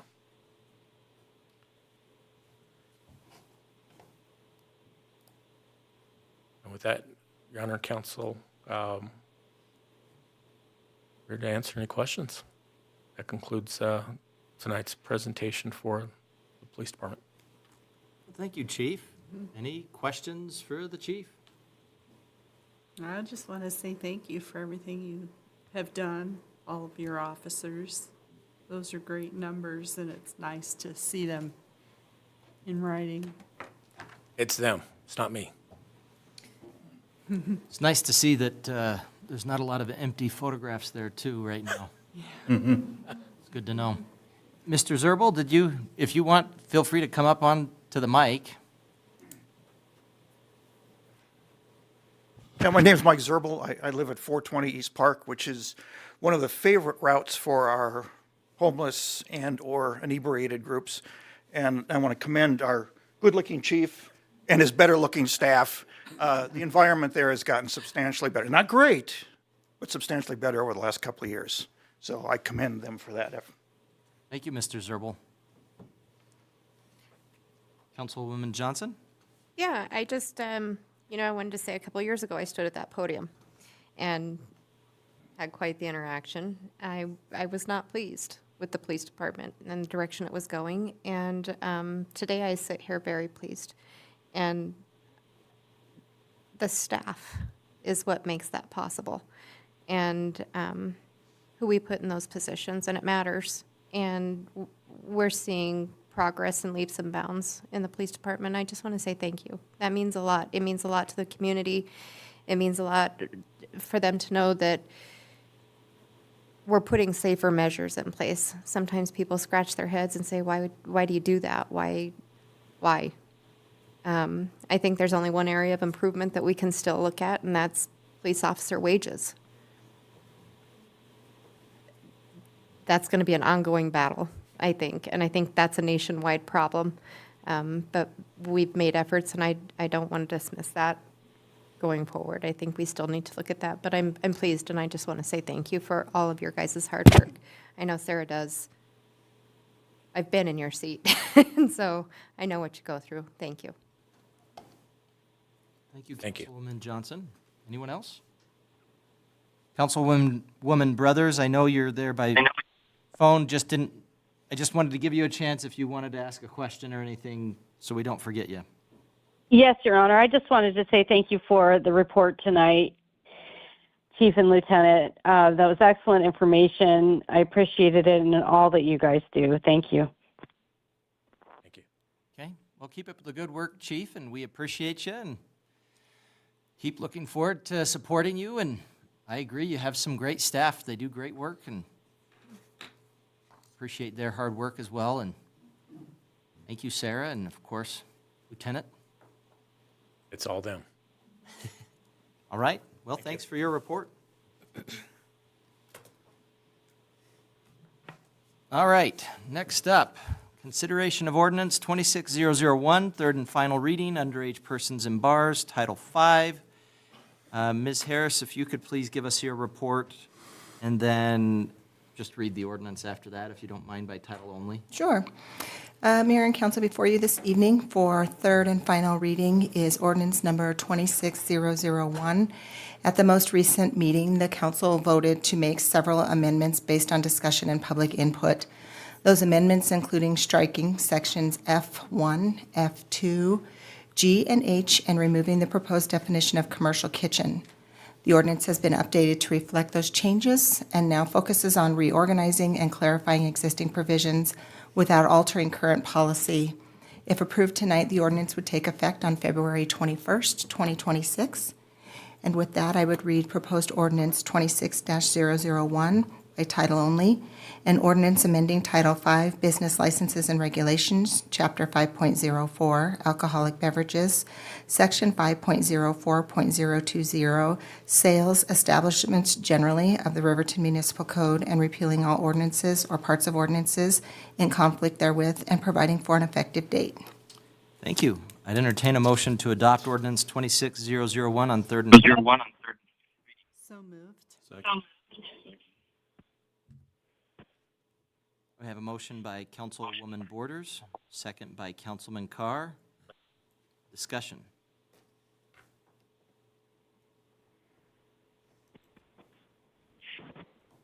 Kind of been over this a bit. All right. There's no discussion, then Administrative Services Director, Ms. Harris, could you please conduct a roll call vote? Yes, Your Honor. Councilmember Eric Carr. Aye. Councilmember Rebecca Brothers. Aye. Councilmember Carla Borders. Aye. Councilmember Kyle Larson. Aye. Councilmember Karen Johnson. Aye. Mayor Tim Hancock. I vote aye and declare that the motion passes. Thank you. Consideration of ordinance 26002, third and final reading, underage persons in bars, Title IX. Administrative Services Director's report, and if you could afterwards, please read the ordinance by title only. Yes, Your Honor. This ordinance 26002 is before you on third and final reading. The ordinance updates section 9.16.010 of the Riverton Municipal Code, which addresses underage persons in licensed liquor establishments. The primary purpose of this amendment is to modernize the outdated technology and clarify the enforcement language in Title IX. For example, the phrase saloon or house of ill fame is replaced with liquor license establishment for on-premise consumption, which better reflects current practice. The ordinance does not change when individuals under 21 may lawfully be present. It simply aligns the language with existing permissions already outlined in Riverton Municipal Code 5.04.020. Overall, the amendment improves clarity, removes outdated language, and supports consistent enforcement.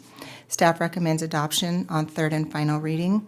And with that, I will read ordinance 26002 on third and final reading by title only, an ordinance amending Title IX, Public Peace, Morals, and Welfare, Chapter 9.16, Offenses by or against minors, Section 9.16.010, persons under the age of 21 frequenting saloons or houses of ill fame of the Riverton Municipal Code, and repealing all ordinances or parts of ordinances in conflict therewith, and providing for an effective date.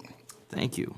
I'd entertain a motion to adopt ordinance 26002 on third and final reading. So moved. Second. Councilwoman Johnson with the motion, Councilwoman Borders with the second. Any discussion or amendments? All right.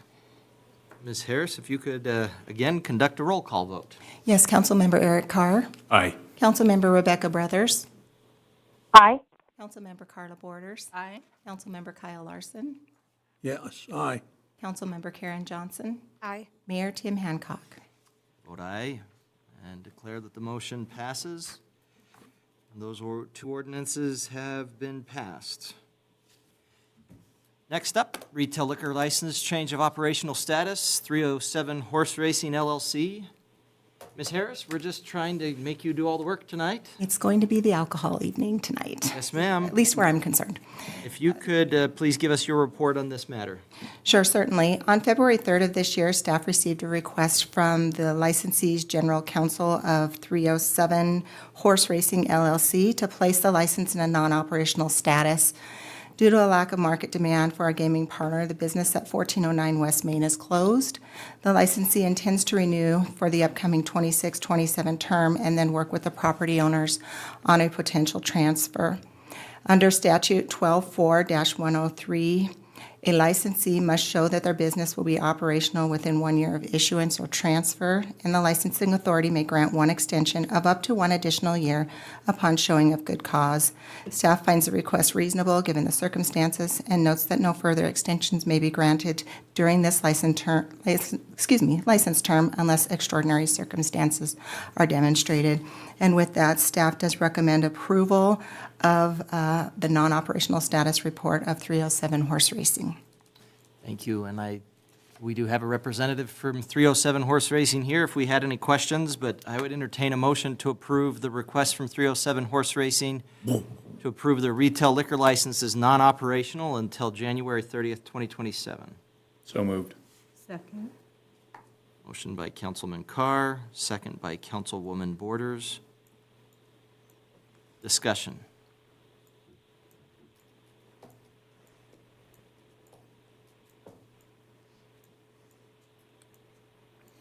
Okay, I know this wasn't an easy decision for 307 Horse Racing, but we'll see how things go forward with the liquor license at least, so. Thank you for being here. For any questions? All in favor of passage of the motion, say aye. Aye. Any Aye. Thank you, Councilwoman Borders. Or Brothers.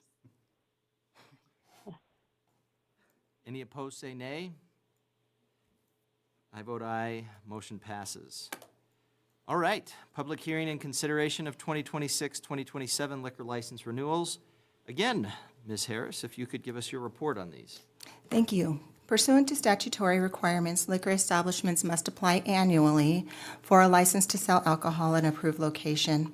The city clerk's office mailed out 31 renewal applications. Of those, 30 of those applications were received for renewal.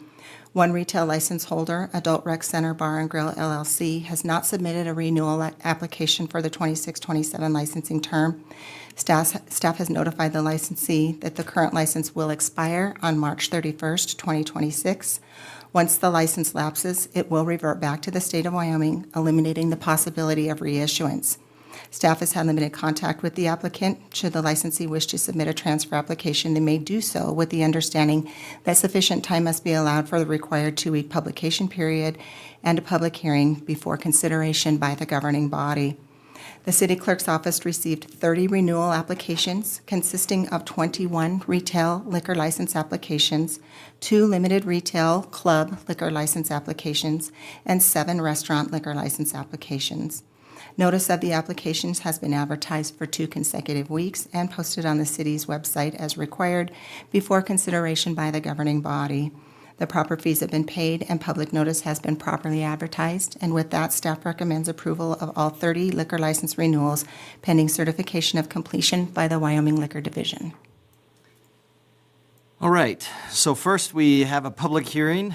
So I'd entertain a motion to open the public hearing regarding the liquor license renewals. So moved. Second. Councilman Carr with the motion, Councilwoman Borders with the second. All in favor, say aye. Aye. Any opposed, say nay. I vote aye. Motion passes. I declare the public hearing open. Hearing will be conducted in accordance with state statute and other applicable laws. I'd ask those individuals wishing to address the council to approach the podium, identify yourself for the record. Anyone in the audience who wishes to speak? Seeing none, Your Honor, move to close the public hearing. Sorry? That was Saw her close. step up. Okay. Nobody who wishes to speak. We have a motion to close the public hearing by Councilman Carr. I'll second. Second by Councilwoman Borders. Those in favor say aye. Aye. Any opposed say nay. I vote aye. Motion passes. Declare the public hearing closed. I'd entertain a motion to approve the renewal of 30 liquor license applications submitted to the city clerk's office for the April 1st, 2026 through March 31st, 2027 liquor licensing term. So moved. Second. Motion by Councilman Larson. Second by Councilwoman Borders. Discussion? Your Honor, Yes, sir. is there any police records present on any of those 30 wishing to be renewed that we're unaware of? Any incidents that have been reported with any of our liquor license holders that would, I guess, affect their standing? Because there might be something where one of the liquor license holders has had an incident at their location, but specifically we're something involving the liquor license holders. Well, an underage, improper display of license, et cetera, et cetera, et cetera. Anything to report, Ms. Harris or Chief Hurtado? Your Honor, since we've had our liquor license discussion about tracking violations, I have had 2 instances where my office was contacted regarding liquor license violations. The first one was a report of a violation on January 12th of 2026, and it was to the Hilltop Liquor. It was due to a notification of a sales tax hold. I provided an administrative letter to them, and it was actually resolved the following day. I was contacted by the Wyoming Department of Revenue that the matter had been resolved. The only other one that I did receive was from the Adult Rec Center Bar and Grill. I received a notice of violation on January 14th, 2026 for a sales tax hold, and I did send them an administrative letter providing them 14 days, I believe, to take action on that, and to this date has not been resolved. But given the fact that they are not being considered for approval at this meeting, it's a moot point on that one. Thank you. Thank you. Excellent question, Councilman Larson, and thank you, Ms. Harris, for letting us know quickly about those reports and disposition. Your Honor, just real Councilwoman Johnson? Just real quick, in today's packet, it was over 500 pages of information, and I just want to say thank you to the license holders for providing all of the information that you did, because it was a lot. And it gives us a clear look at what we're voting for. So I want to say thank you. Everything was up to date. Everybody's tips trained. It gives us the ability to speak to the public when they say, have you done this and this and this? We can look them in the face and say, yeah, they do it, and they are doing it correctly. So thank you for that. We've had a couple of different modifications, changes that the liquor license holders have been taking in stride.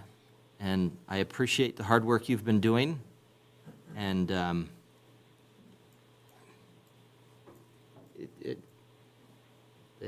you've been doing what you need to.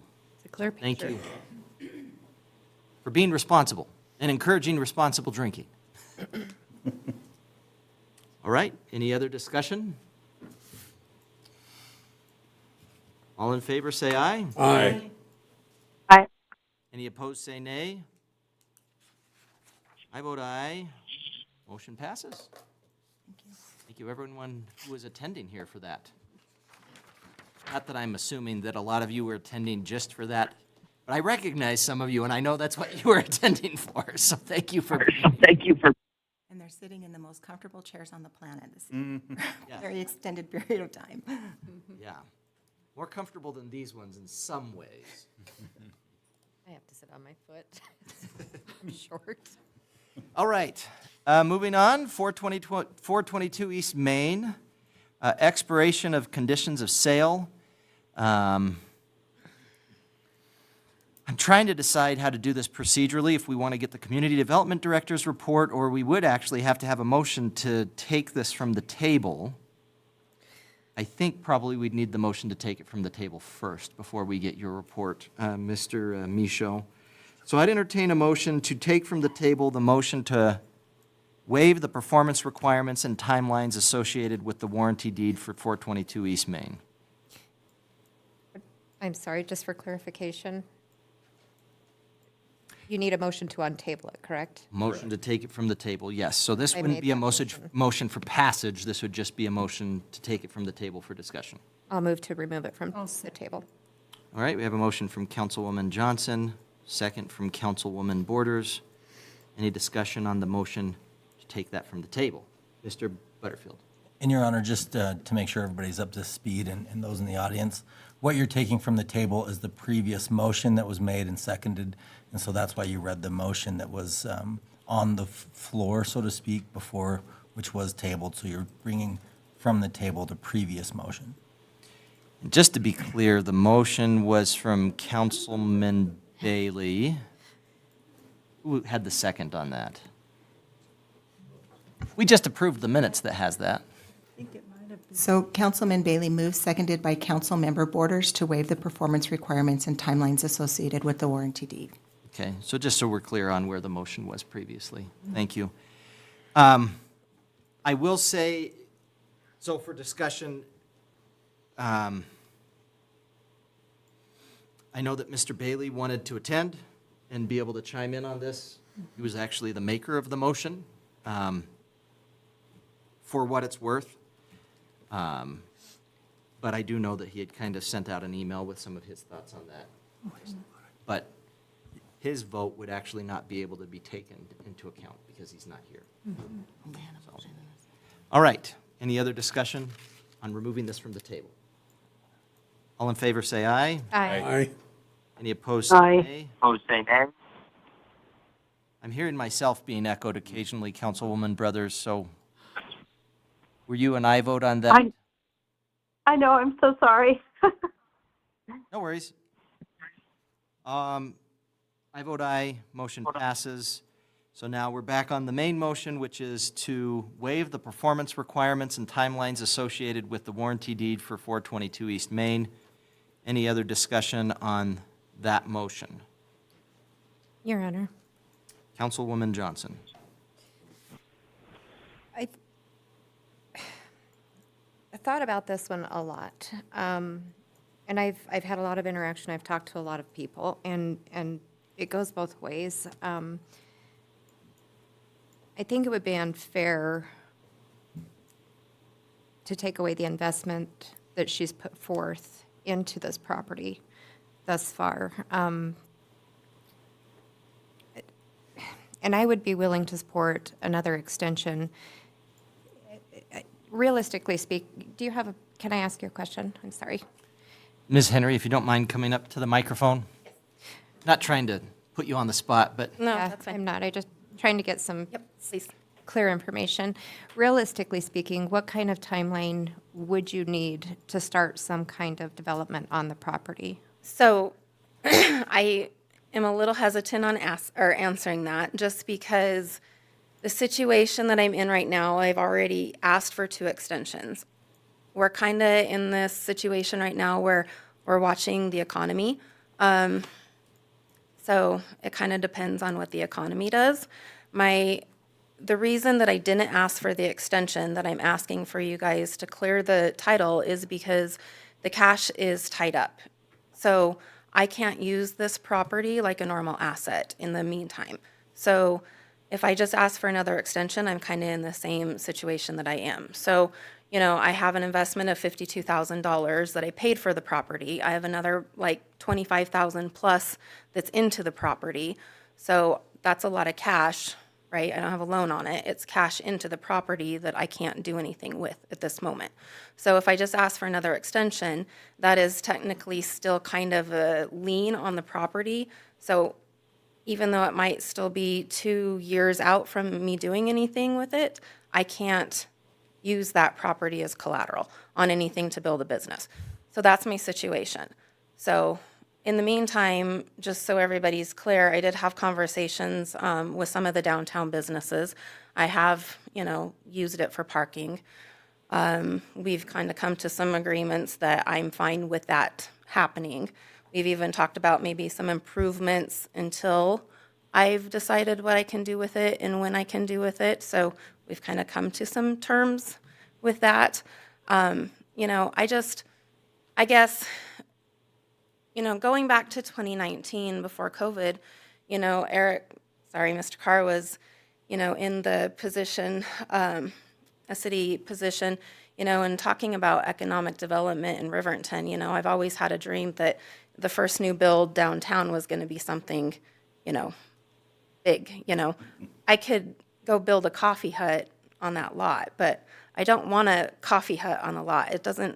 I'm not trying to sound egotistical. It's just, that's not what I want for the community. So until I can figure out what to pencil that's feasible down there, that's going to make money, that I can be proud of, that the community can be proud of, I don't want to commit to being like, okay, I can make it in 2 years, because I might come back in 2 years and say, okay, I need another year. So I guess what I'm asking is, I feel like, okay, I couldn't build on this lot. I needed a roastery. I bought a building. I bought a building at 116 South 3rd Street. I've remodeled that building for my roastery. I'm putting money into downtown. I'm trying to build a business there. I'm asking, can we just release the terms of this? I'm making a commitment that I want to do something great on that lot. I'm trying to make commitments to some downtown businesses that I will keep it, maybe we can beautify it a little bit, at least if we're going to use it for parking for short term. Maybe make it a little bit safer with some lighting and some planters for the time being, but I don't want to make a commitment. I guess that's a very long response to your question. No, I appreciate that answer. I have a couple of thoughts as it relates to it. I don't doubt that you have intention on doing something great there. And like I said, I don't want to take away from what you've put into it. But I would like to see some kind of progress with it whether it's planters or cleaning up or you make. Yeah, I agree. However you do that. But I feel personally that there needs to be some kind of progress with it. I don't feel like taking the restrictions away is good for the city and their asset that they have into it too. Oh, I agree. But I think if we can, when you're talking progress, I have paper progress, right? And development progress and site work progress, maybe not where in you're line with seeing the the contract. progress. So if we could align the contract with the progress that you're making, I could see that.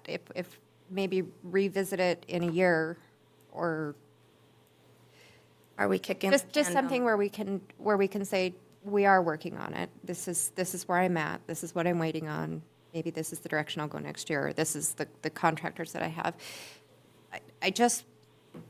I want something that says we're not just sitting on it for 7 years, 10 years, 15 years from now, and there's still no development there when it could be opened up to somebody who could or has the cash to put down on it. And I don't want to take that away from you because I feel like you've put a lot into that. Yeah. But just something that says there's something being done. Oh, I agree. I just, just so everybody's clear, like when I went into this in 2019, I don't think anybody thought we were going to be here. And no offense to city, I don't really want to be in bed with the city financially. So anybody was.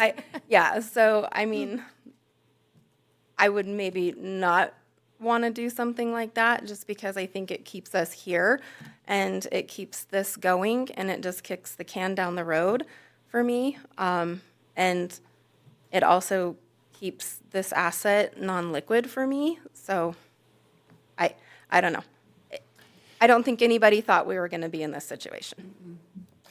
Again, I think Mr. Butterfield is not the best predictor of the future. I'm not going to blame him. I'm kidding. Well, thank you, Ms. Henry. Any other discussion? Your Honor. Yes. I would like to see Ms. Henry be able to move on with her life, and if she needs to be able to secure capital on a property that she can't do anything with it at this point. So I would like to see a release and maybe a plan, a formal plan of what's going to happen with that property right now, because we do need parking there. There's no question. And if they're willing to do the work to make that accessible for people, I think that's a great idea, just to give her time to, because a lot of this isn't her fault. I believe she had good intentions. Well, I don't think and she anybody has predicted paid for the property. Well, I and think anybody predicted a worldwide virus. And if I might add too, I had some really great conversation with Cindy at the chamber too, and there is discussion about having to, when they redo YDOT, and rethinking some of the parking downtown. And, Mr. Carr is an expert on the parking downtown. So I think, having some more discussion on that would be good. I mean, it's not like I'm going to be able to erect anything in the next probably year. So, there's parking there. Like I said, I think we could do some things to at least alleviate some of the headache and do some lighting and some beautification on it for right now. I'm not saying that that's maybe the long-term goal for that, but, you know, in the interim, I think it's a good short-term parking strategy until we can figure out some viable solutions for downtown parking, so. And I'm willing to work with the downtowners on that. Appreciate it. Anything else, Councilwoman Borders? I think that's all I had, Your Honor. Okay. I just had a Councilwoman Johnson? I just had a quick question. If we do agree to release, and you find that you are unable to develop on that property, and I believe you said it now appraises at how much? It was more than what it was sold at. It's 2026 market value is 96,600. Which is a significant. Oh, no, I'm sorry. 84,000. Tax assessor's value is $84,000. Assessed value. Right. So I guess my only concern, if I'm speaking honestly, is in the event that you're unable to develop on that property and you choose to sell it, we release all rights to it. Okay, but my interject for. Hold on just a second. I'll just finish. I feel like the city needs to hold some interest in the value of the property because it is an asset to the city as well. And so I don't want to release complete ownership without a responsibility to what should be done on there, whether it's a timeline, whether we give her 5 years to develop on it or whatever. But I don't think it's in the city's best interest to just release it all. Okay. Okay. Any other discussion? Oh, feel free to come on up. Can I counteract that for 2 seconds? Sure. Okay, sorry. So, yes, the tax value is, or the assessor's value is $84,000, right? So, you know, thinking about it, just even, I have about $79,000 into the lot. So, since 2009, from here, so say I even put it into a CD, right, or like a conservative investment, I would have over $100,000 in that investment. And I'm saying, assuming you had. Yeah, so money assuming, into assuming that I would have taken that money and put it into something else, I would have way more money than I have in the slot right now. So it's not making me any money. I'm not making a big amount of money. So, and I'd also argue that the city doesn't have an investment in it because I paid the city $52,000. So the city already received the money for the lot. You guys received your investment on it that you've already got to make money on and spend money on, where my investment's sitting. And haven't been able to Haven't been. use it. Yeah, so my final thoughts. If I can, just real quick. Well, let's do this. I don't want to have this turn into back and forth here. No, I'm good. Mr. Warpness, if you don't mind, and then Mr. Zerbal, feel free to come up, and then we'll get back to you, Councilwoman Johnson. This is what they call a sticky wicket. Ron Warpness, Mr. Mayor, Council, this is one of the more difficult issues, I think, that you'll probably have to deal with for a while. In talking with Mr. McCool, I don't want it to turn into anger and emotion and intimidation and whatnot to solve the problem. That's not going to be helpful for anybody. And I know Ms. Henry well. I know that her intentions were good, and you know, it goes on and on. But I want to take a minute to go back and put a little history of how we got to where we are and my involvement. And it was going back a long time. The property was a service station until about 1983. It was known as Norm's Conoco. Okay, it was just a blight, if you will. 1983-95, it was a dry cleaners run by Phil Lavoie. The building was in rough shape at that time, but it was still being used. Up until about 1995, until 2007, the old service station at 422 was an empty, rundown eyesore. And nobody in the public would touch it. It was a brownfield. It was contaminated. You couldn't do it with, you couldn't nothing. I mean, it was just an eyesore. I was on the Chamber of Council at the time, and I was the liaison for the city when I was with the city councilman. And then I left the council, but I continued on with the chamber and became the chamber president.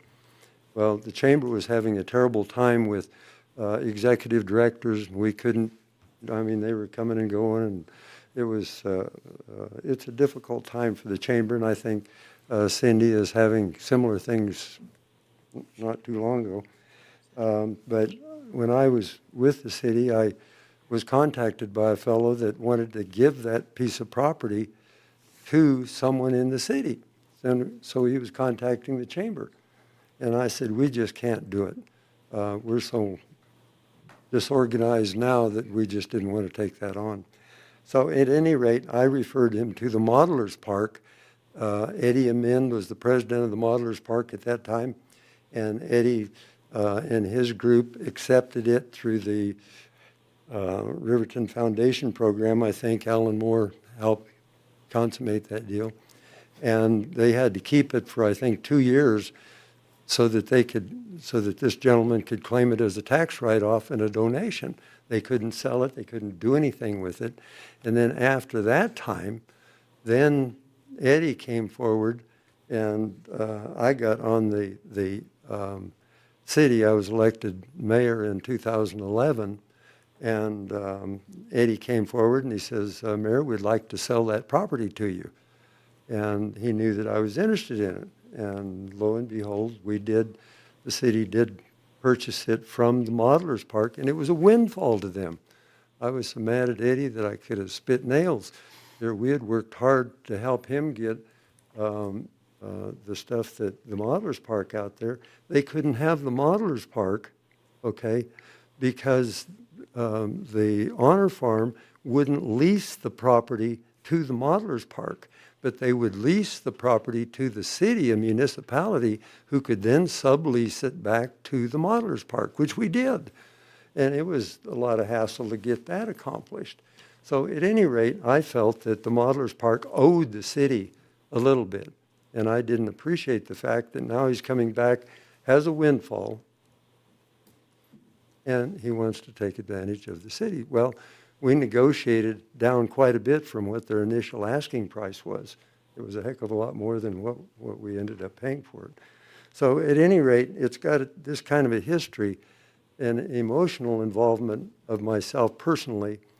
And after I became mayor and we looked at the piece of property, what are we going to do with it? You can't sell it. You can't do anything with it. Here a guy gives it away. We've got to clean it up. So we hired Jerry Bornhoff, and he come in and took Norm's Conoco down, and lo and behold, there's asbestos in it. Oh. So then we had to contact asbestos mitigation outfit to come out and take care of that, and we got rid of the building. And then we got with the DEQ over in Lander, and they came and drilled holes all over the parking lot and found out they'd been tracking a contamination plume in Riverton for quite a while. And apparently that's where a lot of it was coming from. The dry cleaning outfit that Phil Lavoie had, and Norm's Conoco, and just on and on. So it's got a sordid history to get to where it is now. But we got this thing all cleaned up where we could sell it and do something with it. Well, all of a sudden the private sector says, look, this is a great piece of property. Let's sell it and make some money. And so it's just been a problem. But during all that time, I'm thinking, what does the community need? What does the city need? And it's readily apparent when you go down Main Street, on almost every business down there, no public restrooms, no public restrooms, no public restrooms. And so I wouldn't say it was an epiphany, but it was an obvious need that our community needs. We've got a beautiful community, 10,000 population, and we can't provide public restrooms on Main Street? And everybody is so concerned about, well, they're just going to vandalize them. I go round and round with Bill Urbicite on that. well, if you put restrooms in, they're just going to be vandalized. So what? You have to move forward in a positive way, okay? And the city of Riverton is not a business. And there's people that try to run it like a business, okay? And you provide things, you do things for our community that the private sector isn't going to do. The private sector is not going to provide public restrooms. They're not going to provide anything like that. It's incumbent upon the city, I think, to do it. And so at any rate, this is a great opportunity, and I would encourage the council to, in spite of the money and everything that Miss Henry has put into this property, sometimes you make a bad deal. I was going to build a garage one time. I paid $700 for a set of trusses. Okay, then I found a garage that I bought, and I didn't need the trusses. I wanted to take them back to A.D. Martin. And they laughed. Ha! You just eat them. I sold them for $150, which was not a great deal. And so sometimes you make good deals, sometimes you don't. But the city of Riverton, in good faith, has given Miss Henry the sale of this property at a fire sale price, okay? And for 6 years, we've had nothing. 2 extensions, and now she's not asking for another extension, but she's suggesting that she doesn't know what she's going to do with it. And if she does do anything with it, the parking lot very likely may go away. I have an interesting thing. There was an article in the Ranger, 11/28/18, and it said, in a letter to the city, Henry talked about the blight the vacant lot has brought to the downtown area. Okay, so even she at that time was making the case that it was a blight in the area as a parking lot. But now, all of our businesses up and down Main Street, they want to have the parking lot. And I agree, it would be nice, it's convenient to have a parking lot, okay? When my parents owned the Fashion Bar, and that was before the city parking lot that's there now was built, they paid a lot of money for that parking lot so that they would have a place to put it. And this is an issue that I agree with Mr. McCool on, that 2-hour parking makes sense. People shouldn't park their car and leave it there all day. And yet I've seen it. When I owned the Tonkin building, there are people that would have apartments up there, and they would park their car on Main Street and leave them all day. That's wrong. And so there's things that we can do to help our businesses downtown, but to help with problems within a business, that's not the city's responsibility. It's the city's responsibility to say, what does our community need? Okay, in my estimation, after 4 years on the council and 4 years as mayor and looking at this for a long time, we need public restrooms on Main Street. And I have drawn up some plans and have some ideas and whatnot to make it happen. And I'm prepared to make an offer for that lot for what Miss Henry paid for it, so the city can sell it twice. Okay? If you take it back from her, you've already got her $52,000. Take it back from her, and I'll buy it for another $52,000. Hold on just a second. Can't. All right. So anyway, I'm just sticking my neck out here a little bit. My wife will probably shoot me, but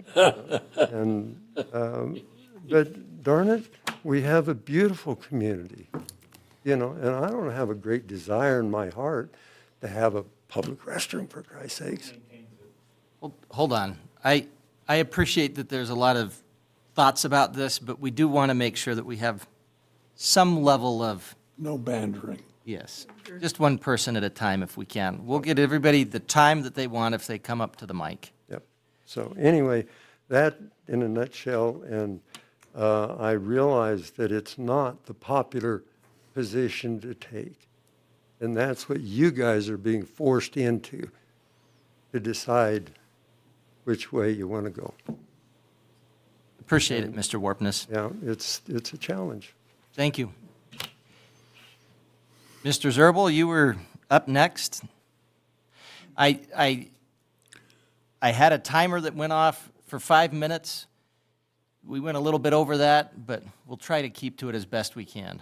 Well, I want to refer to this as a parking lot, but our previous mayor firmly corrected me, said that is not a parking lot. So I refer to it as the empty lot upon which cars park every day of the week, every week of the year. Losing that as a parking lot would create a hardship in the neighborhood. So any of you who might have been on the commission and voted to sell that, you were not voting the wishes of the people in the neighborhood. Okay? You were not. Losing it as a parking lot would be a problem. So if there's something you can do that would allow us to work with the current owner and develop that as a parking lot, that would be what the people in the neighborhood would like to see happen.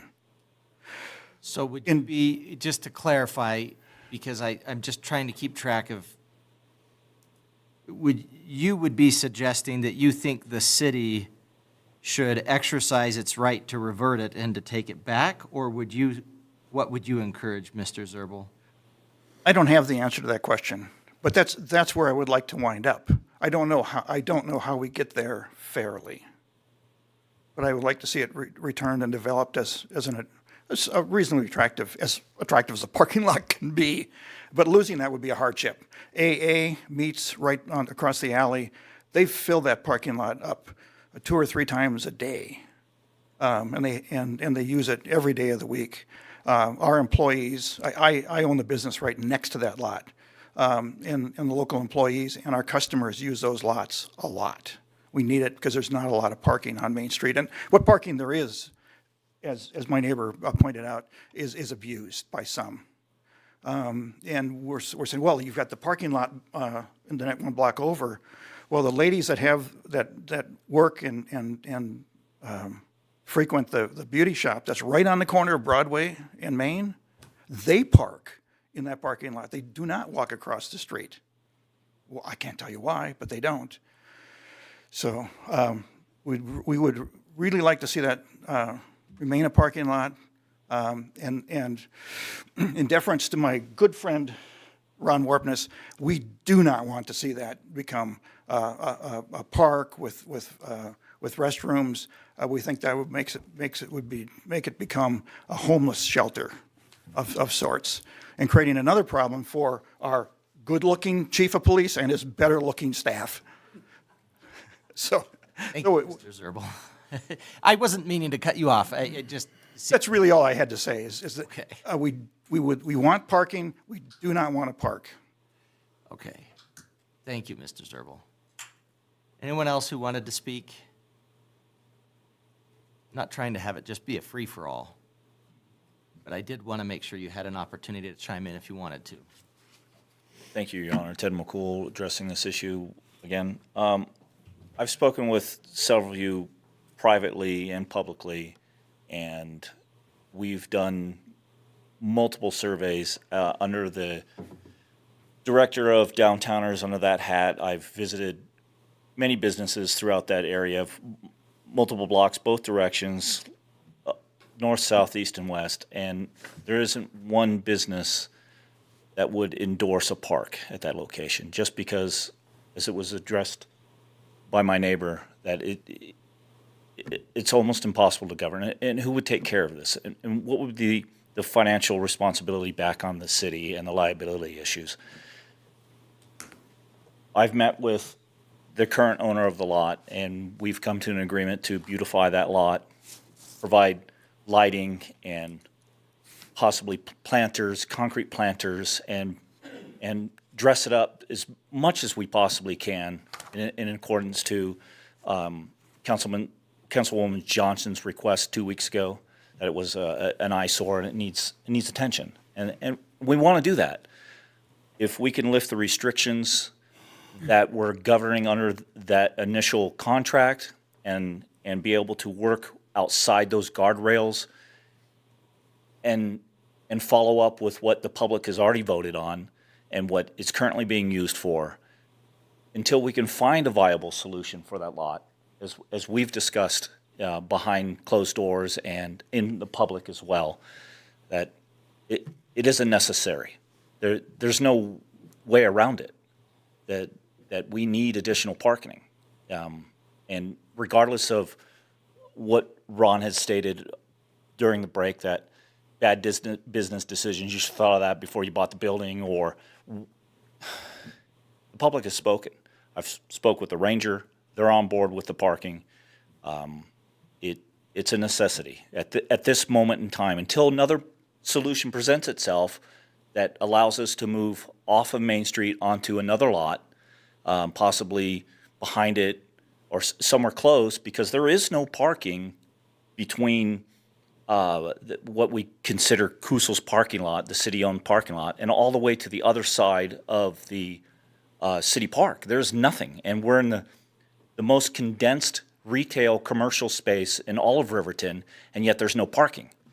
So I implore you to side with the current owner of that and relieve these restrictions.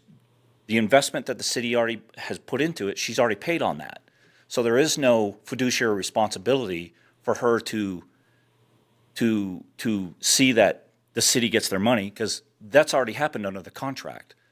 So to remove those restrictions and allow us to work outside those guardrails to make an economic development into that, to beautify that. And I've met with 307 Financial, and they're allowing us to, out of my own pocketbook, to put up lighting in that lot to help with trip and fall hazards, to light it up for everyone that works there late, that utilizes that lot, to be able to get there safely. We're working in that direction. So anything other than that it just doesn't seem a viable solution, and a park is not the answer. Let alone restrooms that we have that up over where the natural ice rink would be, and they're locked closed. You can't. That doesn't make any sense.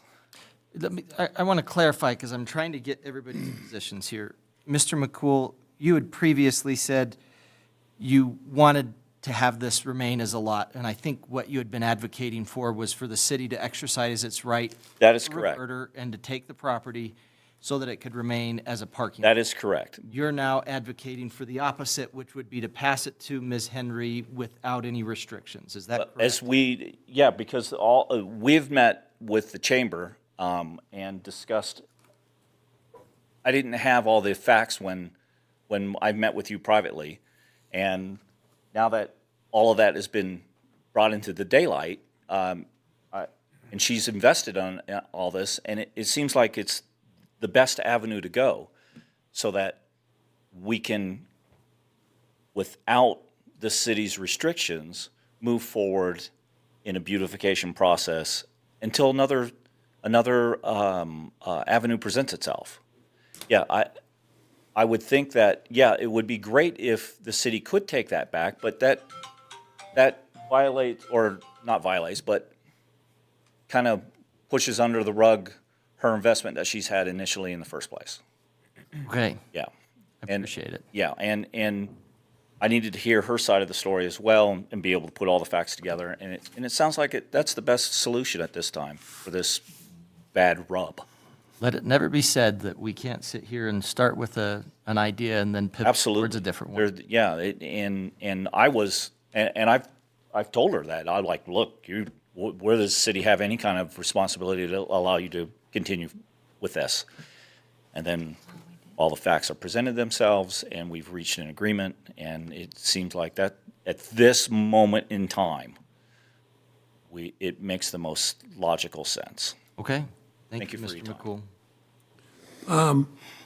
Mr. McCool, you've missed some important facts, and Mayor Wartness has forgotten them. That lot was a hazmat lot. Understandable. No, you don't miss it. understand. The amount of money that was spent by the parties to clean that up Then after it was cleaned up, Mrs. Henry came to us and got a steal of a deal. Absolutely. And, good, we admit to that. And because of that, we were able to sell it to her with those restrictions on the deed, and we did not put it up for public bid.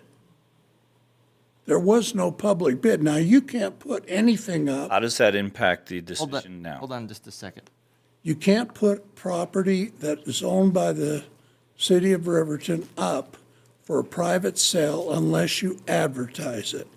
But you can if you put restrictions on it, and we did that as restrictions. Now, nobody knows what's going to happen tomorrow. We might have a snowstorm, we might have not. But Mrs. Henry was forceful in wanting the property. Nobody held a gun to her head. Nobody from downtowners said that they wanted to buy that and put it as a parking lot. It was clear then as it is now. And? And secondly, so the city of Riverton took her money and put that restriction on it, and she agreed to it. Okay, wouldn't that fall under- Nobody said you must do this or you must not do it. No one, And so she Works took both ways. that and walked with it. Everybody was satisfied. She has been to us 3 times and extended all times. correct. First it was an architect, then it was the flu, and then finally, you know, she's having problems deciding what she wants to do with it. The parking lot is a great idea, and I understand what you're saying, but the price that she paid for that was a very good price. Okay, the same could be ruled on any of us who invest in property as yourself. So property, home that we purchase, and now we want to resell it with. But none of the property is cleaned up property. All right. And I know we've got different views here, and I appreciate it. I think we've kind of laid them out. We beat it to death. Well, and we don't want to beat it to death too much. Thank you, Mr. McCool. You're welcome. Appreciate it. Thank you for the time. Your Honor. All right. I'll give you 45 seconds, Mr. Warpness. And then we'll get to Councilman Carr, and Councilwoman Johnson has been wanting to say something too, and we'll get right after Councilman Carr. In the Riverton Ranger, August 19, 2015, okay? My city administrator, Stephen Weaver, made the comment. He says, let's see, simply converting the space to gravel parking lot was estimated to cost $30,000, while the paved parking lot cost $55,000. I personally don't think Riverton has a parking problem, Weaver said. The city already owns a much larger paved parking lot north of the 300 block of East Main that rarely is full. Past city councils have had similar discussions. So this isn't anything new, okay? And if you go down to Fort Collins and try to find the city parking lot. I mean, you walk 2 blocks if you're lucky, you know, but here, the people that are speaking, they have their businesses right next door. Of course it's convenient to have a parking lot there, okay? On Main Street, of course it's convenient. You know, I acknowledge that, but good luck. Thank you, Mr. Warpness. I think everybody recognizes this is not an easy decision, by the way. And I think everybody recognizes that. Mr. Carr. Thank you, Your Honor. I've got some notes. First, I want to make it clear, we don't want it back. I don't think any of us want that. That's not. And we've migrated so far away from the issue, we're all speculating on what to do with the property. The property is not for sale. We have an owner sitting right there. It's not for sale. It's not up for debate. What we're talking about is a right of reverter clause on the deed. That's it. But I do want to point out a few things. The majority, by and large, of the investment that's been made on the property is essentially portable. That design could be taken to another lot with minor modifications. But by and large, I think that the investment that's been made, now, save the taxes, the property taxes have been paid. But the design of the future establishment is portable. So she can take that wherever she wants to go. The sale was never intended to be a liquid asset for an existing business. It was supposed to be, that's why we used the statutory verbiage of that we're doing this for economic development. That was the whole point. So that made it easy, but we wanted to have that right of reverter clause in there so that we could spur along the development if needed.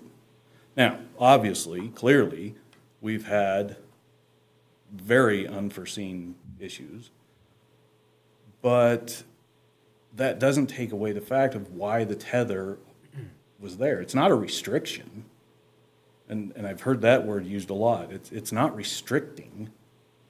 It's just saying if you don't develop, we have basically the first right of refusal. That's basically it. But we don't want it back.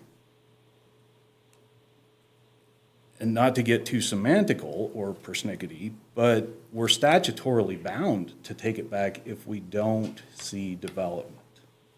Because at that point, we need to look for recouping our costs of the cleanup, of the EPA's well units that, and the plume that was there, that we cleaned that up. So at some point, we need that investment back, or we would hopefully try and get that back. So we would need to put it up for auction. Again, I don't want to do that. I don't think anybody wants to do that. We're not in the real estate business. But we're statutorily bound. And so I would support another 3-year extension. That would be fine. 5-year, whatever it is. We can justify that. But if we're not going to do that, I would like to see at least proof of injury that it's harming your ability to acquire additional funding. Right now, we're having to take your word for it. If we can see the lenders that you've approached that say, because of the right of reverter clause, we will not lend on this property, that's injury, right?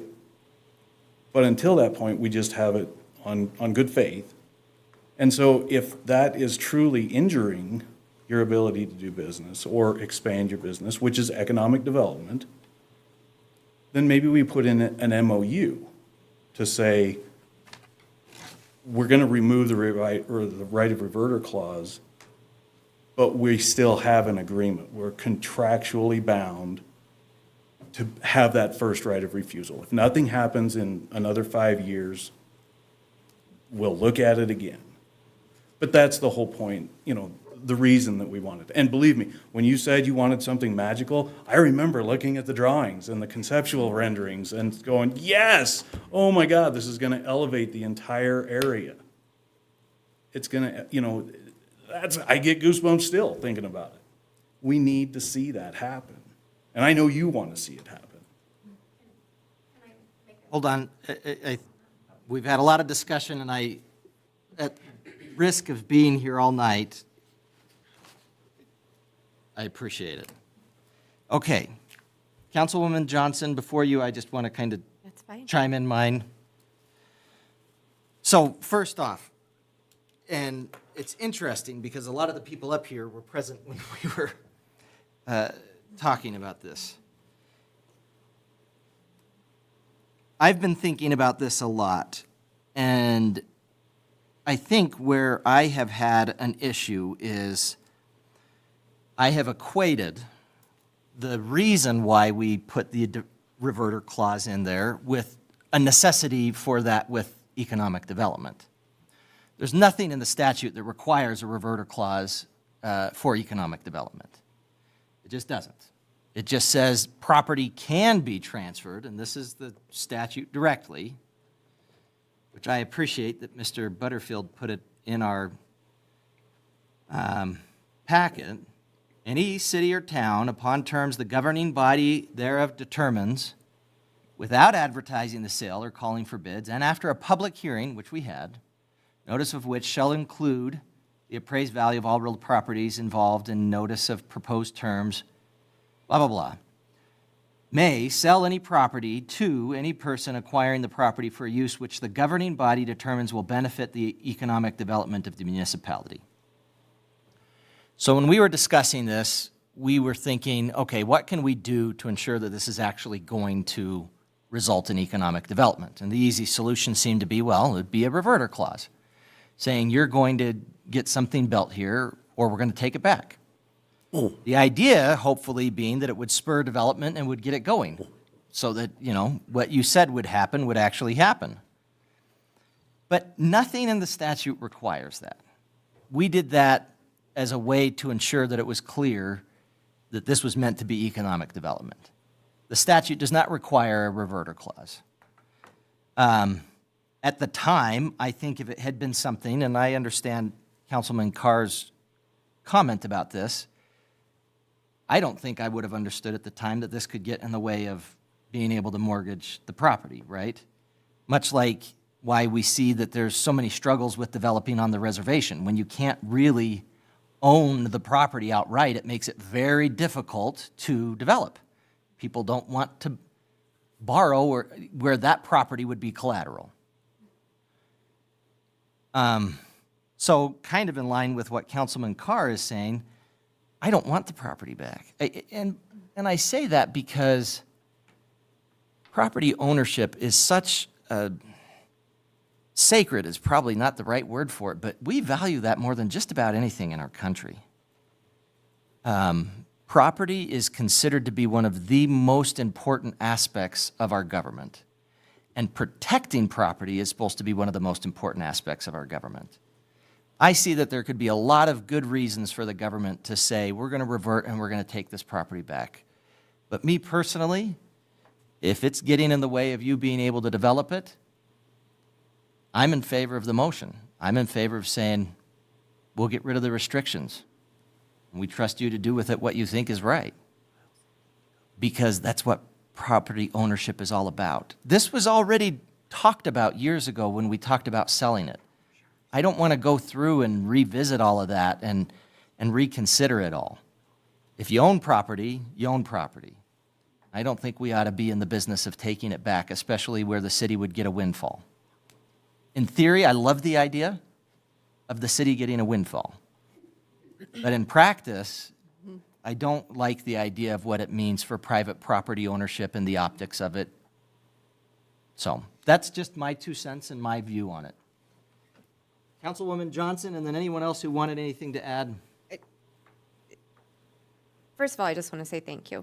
Thank you to everybody who's had a little bit of input in it. I think that I came here with knowledge that I was going to go one direction on this, and I'm leaning another direction. I think that we all share our own personal opinions. Like, I'm not in favor of having toilets on Main Street, Ron. I appreciate your view on it. I appreciate your take that council's direction should be for the citizens and betterment of the community. But I also see that a parking lot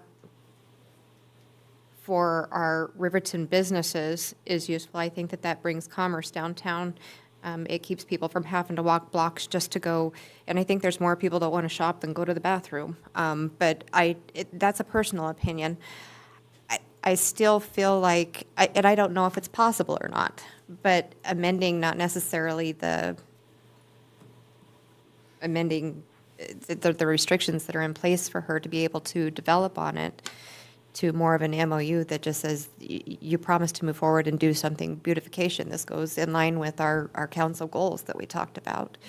And I think that if it kills, 2 birds with 1 stone in the parking issue, the 2-hour parking, the common parking area there gives them 2 downtown, I would give her a 5-year extension to say, you got 5 years to do something. That would be a total of 12 years to develop on the property.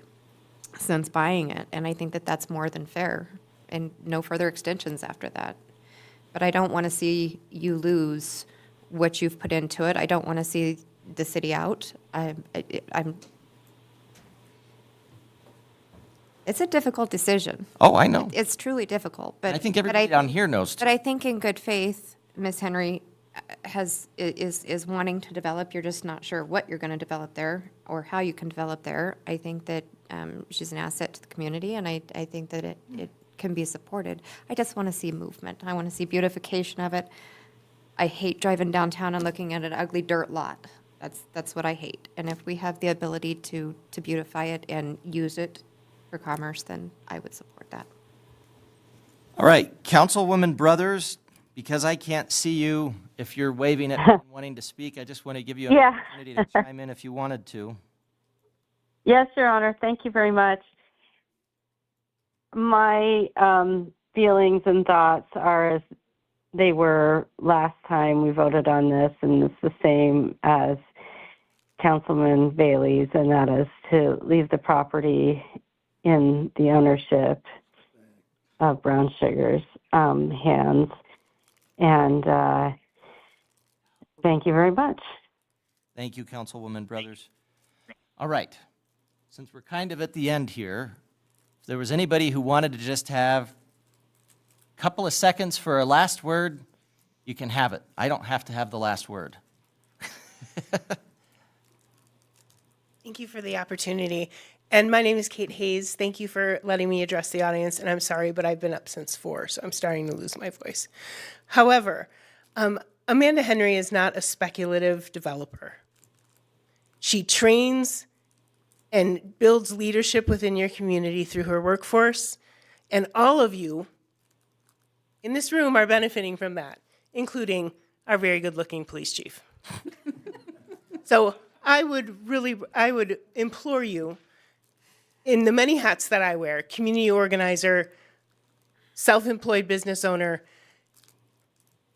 business partner, and longtime friend of Miss Amanda Henry, to release this property to her. Thank you. My 45 seconds are up. You did great. Anyone else? Thank you, everyone, for being here, and I hope you understand these things aren't easy. We kind of, even me, I started this with a certain idea, and I kind of swapped around into a different idea just because it's hard. It's not easy to be thinking about this because and here's the reality of it.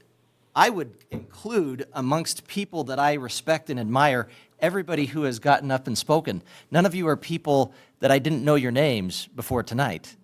And so I sit there and I think whatever decision I make, I certainly don't want to be getting on Mayor Warpness's bad side, not that or Mr. Zerbel's bad side, or Ms. Henry's bad side, or Mr. McCool's bad side. And so y'all have very good points, but I kind of have to go with my personal beliefs as to what I think might be right or wrong. Councilwoman Borders? I was just going to say, Your Honor, that I agree with Councilwoman Johnson and Councilman Carr. I think that we could get rid of the restriction, so that will free up that property for Ms. Henry, and do an MOU to cover, because she needs time. There have been a lot of problems, a lot of things that have come up that she couldn't have planned for. And I hate to see her lose her investment, so I concur with the MOU. Okay. Well, the motion right now from Councilman Bailey was to waive the performance requirements and timelines associated with the warranty deed. In other words, to have this become something where we would transfer it, fee simple, no restrictions, was the motion as I understand it. No reverter. So that's the motion as it stands now. We could vote on that, and then if we wanted to discuss the possibility, if that succeeds, there's no MOU. That's just, we're done. It's transferred. We've washed our hands of it. If it did not succeed, then we would go back and we could say, okay, do we want to consider something else? So considering that's where the motion is, 1, 2, 3. I would say we vote on that, and then we see where we're at, and if we have another What- motion after that. What if I rescind my second on that motion, and we could move on to an MOU with the reverter? Is that complicated Do an too amendment much? to the motion? I would say you've already had a second on it. I mean, we've already been there. Now, if you Yeah. wanted to make a separate motion after this motion, and then we could consider it at that point, there's no reason we can't. Okay. Mr. Butterfield, is there anything I'm missing here? No, Your Honor, I think you're correct in the sense that the person who made the first isn't here to rescind their first, and so I think you have to keep the motion as it stands. You, as a council, can always amend the motion with a majority vote, and that's all I was going to say, so I was in line with what you were thinking. Okay. All right, so let's vote on this motion, see where we're at, and if we have another motion after that, we can go there. So all in favor of waiving the performance requirements, timelines associated with the warranty deed, say aye. Those opposed, say nay. Nay. Nay. Okay, well, I'm alone in voting aye. I'll vote aye for Councilman Bailey. That's okay. It's not the first time I've lost. Your Honor. Do you have a motion? I do. And maybe more discussion, and sorry, but I wanted to get a particular order. What I would prefer is a 5-year extension, and just leave everything it is, because I think that's the easiest. If Ms. Henry can demonstrate that it is injurious from a lender or some function, then at that point, I think then we can look at other options. But to do an MOU, and I apologize to staff for bringing that word, the memorandum of understanding to the audience, that really should get vetted through legal, I think. And I wouldn't want to make a motion. If we can just keep it simple tonight, do a 5-year extension, and then if it's injurious, she can prove that, then we can talk about that at a later point. So I would, It sounds like your motion is for a 5-year extension, but considering alternatives to that before we reach 5 years. Correct. If we can see it's going to be an issue. yes. Okay, so we have a motion on the floor for a 5-year extension for things to remain as they are with the reverter. Do we have a second for that motion? I second that. Okay, so we have a motion by Councilman Carr, second by Councilwoman Brothers. Further discussion on that? Your Honor, Yes, ma'am. I'll make a motion to amend his. And I agree with the 5-year extension, but I would amend it to release everything upon verification that she's unable to produce on the property because of that. If she can provide that, we can release whatever it is we hold against her. Does that make sense? No? I think that's a whole different discussion. Well, if we're putting into place a 5-year extension for her, if she's able to provide that she can't develop because of that, then we should release it altogether so she can develop. And don't get me wrong, I agree, Am I but that's a different also, a different discussion. I don't think we need to add that to can you help me understand? the request at this point. Because once we get that, So the motion is for the reverter to remain with the possibility of reversion within the next 5 years. So we're doing an extension as we've done in years past. correct. The motion to amend that motion would be to have be an automatic release once there is proof that the reverter is injurious Correct. to her ability to be able to Develop. construct and develop on that property. Okay, so let's take care of this one at a time. Motion is to amend it. Do we have a second for that motion to amend? I'll second. Okay, we have a second for the motion to amend by Councilwoman Borders to Councilwoman Johnson's motion. Now we're on that motion. Do we have any further discussion on that? And this is when you could kind of chime in as to what you were saying, Councilman Carr. Yeah, Understand? all we're trying to do is accomplish an extension, get her going again, that's fine, without untethering the property, basically. If it is deemed injurious, I think that's a topic for another meeting. That's a totally different discussion to see what is the injury, and then decide a course of action from that point. Because I agree, if it is injurious, I think it should be, that's harming economic development. That's not the intent. But to just automatically. I think what you're saying is it would be too subjective to just say that. Correct. And you would need to have some oversight and somebody to be able to look at it and say, this is the injury and this is. Thank you, yes.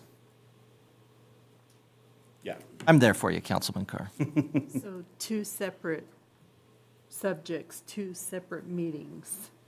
Well, and I think the idea is already that if we were going to do an extension, we could come back and we could look at that anyway. We don't have to have it be something that's automatic, and automatic is not as automatic as it could be, because what are we going to require? We're going to require what?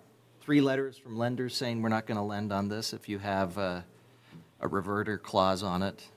I mean, what does automatic mean, I think, is the concern. I just don't want to have this conversation again in 2 years, is what I'm getting at. I want her to be able to do whatever it is she needs to do, whether that's beautify it with a parking lot or whatever. I think if she shows good faith in this 5-year extension, that she's making it look better and she's done something for development on it. I don't see any reason that we need to have this conversation 2 years from now or again. So, and if that has to go through legal, then great, send it through legal. I understand what you're saying. But I don't think we should have to go through this every 2 years. I would rather not. She needs to have a clear-cut answer, and we've already discussed it, so. So, Your Honor, the way I see it, it's two separate issues. So if she provides that proof that it's injurious to her, we're going to have to do a discussion on the MOU anyway. So we're going to have to address it again. I think an easy way we could do this is we could say, we're going to have a set time, we're going to come back and revisit it at that time and see where we're at. You've kind of heard from the council, Ms. Henry, and could kind of adjust or let us know where you're at, and feel free to come up. Well, I mean, I can quickly state that I think a 5-year extension for what I was being kind of hurdled in, I don't think that would be an issue for me. So if that helps clear things up, then if you're Bam. willing to do the 5-year Oh. extension, I think that's good. And then we'll see where things go there. But we can all say that Councilwoman Johnson does not want to be back here in 5 years. So let's come back. I'll be thankful for it. Let's come back before then and have an update. If we could get that calendared, whether it's in 6 months or something like that, and figure out some different ways we can go. I'll make this easy. I'll rescind my amendment, if I may. Rescind the second. Okay. So we're back on the main motion, which is for a 5-year extension. Any other discussion, or have we beaten this dead horse? Call for the question, please. Call for the vote. All in favor of the extension as moved by Councilman Carr, seconded by Councilwoman Brothers, say aye. Aye. Aye. Those opposed, say nay. Nay. I vote aye. So, good luck. Thank you, everybody, for being here and being a part of the process.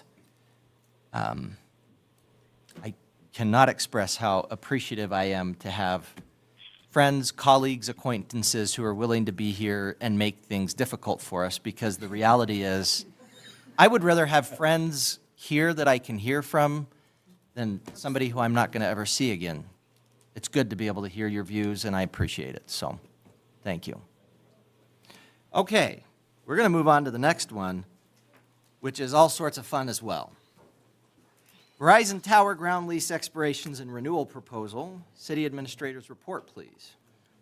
Your Honor, would you like a report, or do you want to be consistent with how you pulled the other one from the table first? Let's be consistent. I'd entertain a motion to take from the table the motion considering the offer sheet from Verizon Wireless to extend the terms of the expiring ground lease. That motion was made by the underlying motion, not the motion to table. Who did the underlying motion, Councilman, or I'm sorry, Mr. Butterfield? Councilman Butterfield?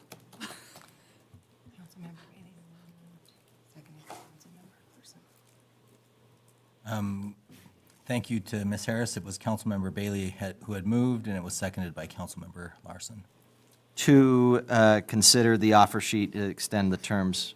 Okay. Correct. So motion was by Councilman Bailey, second by Councilman Larson.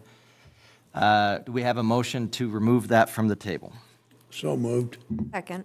Motion by Councilman Larson, second by Councilwoman Johnson. Any other discussion on removing that from the table? All in favor, say aye. Aye. Any opposed, say nay. I vote aye. Motion passes. That's now removed from the table. We're on to the main motion. Mr. Butterfield, I think we had some updates that we wanted and just want to hear your report on this before we continue to deliberate. Thank you, Your Honor. In the interest of time, I won't go through the entire report because we've already gone through it once. I won't also review the history of the negotiation. The council requested more information on comparables in town, and I reached out to two individuals who own property where a cell tower is located. Unfortunately, we weren't able to connect. I left messages. So I do not have information for two properties that are in town as it relates to private ground and private agreements for cell towers. I was, however, able to speak with someone who owns property in Lander that has a cellular tower in Lander, and they communicated that with this tower, which is a union tower, they receive $1,000 a month in rent, so $12,000 a year, and that was for private property. And outside of that, I believe you have the information as it relates to our current leases, as it relates to Verizon. You also have that informal informational table in your packet relating how some of the other peer municipalities that communicated information receive rents for their tower ground leases. Thank you. Any other discussion?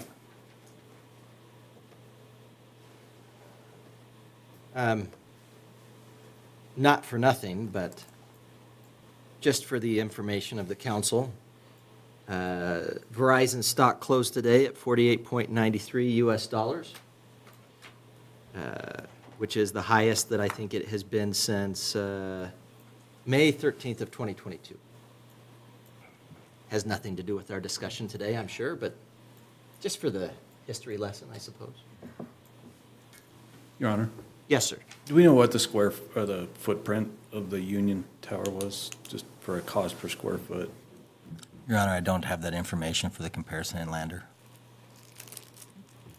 I do know that what had been said was it was well used, I think, was that the phrase that the owner had used, Mr. Butterfield?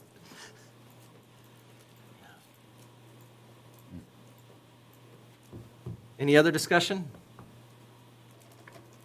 So,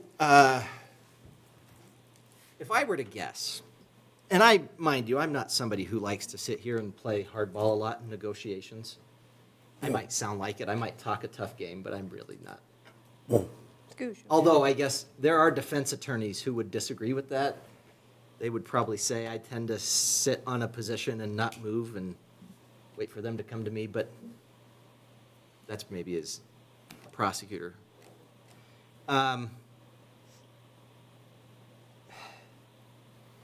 I think that the expense for Verizon to close up shop would probably be greater than would be worth it for them to pay more for the tower.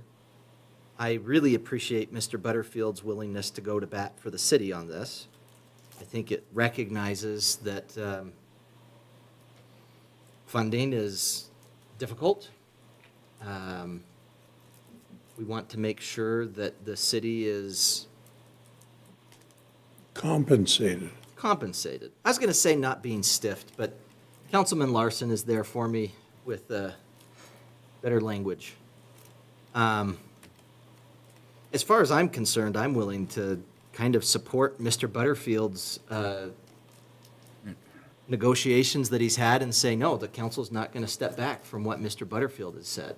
I believe he's done a lot of work on this. I think deserves the council's trust and support on this where he has been. And so I think I'd support you where you've been at with it, Mr. Butterfield. That's just my opinion. Your Honor. Yes, sir. I feel that Mr. Butterfield has done his best and knows what the water is versus all of us. And we trust him, and we support him, and we continue to back him because he has the city's interests at heart. Somebody said this is not a business, but this is not a free shop either. Well, and I will say it's nice to sometimes be the heavy. I mean, if you've ever negotiated car prices, almost always you're going to have them go back and talk to the finance guy. And you know what happens there is the finance guy, they're just sitting there chatting away, and the finance guy is agreeing to be the bad guy. So if we need to be the bad guy, fine. Yeah. And say, look, no, we're going to stand by what Mr. Butterfield said. Just to tag on to what Councilman Larson said, corporations love inconsistency, and councils are inconsistent, change out every 2 years. What remains constant is our city administrator, who can hold those negotiations and moreover keep an equitable, consistent charge per square foot for the ground that we lease to anybody. What's good for the goose is good for the gander. We can charge the exact same, and so I would wholeheartedly endorse sticking firm with the negotiations that he's tried to do. So Call for the question. Yeah. Well, so right now, the motion is to accept their offer to extend the terms.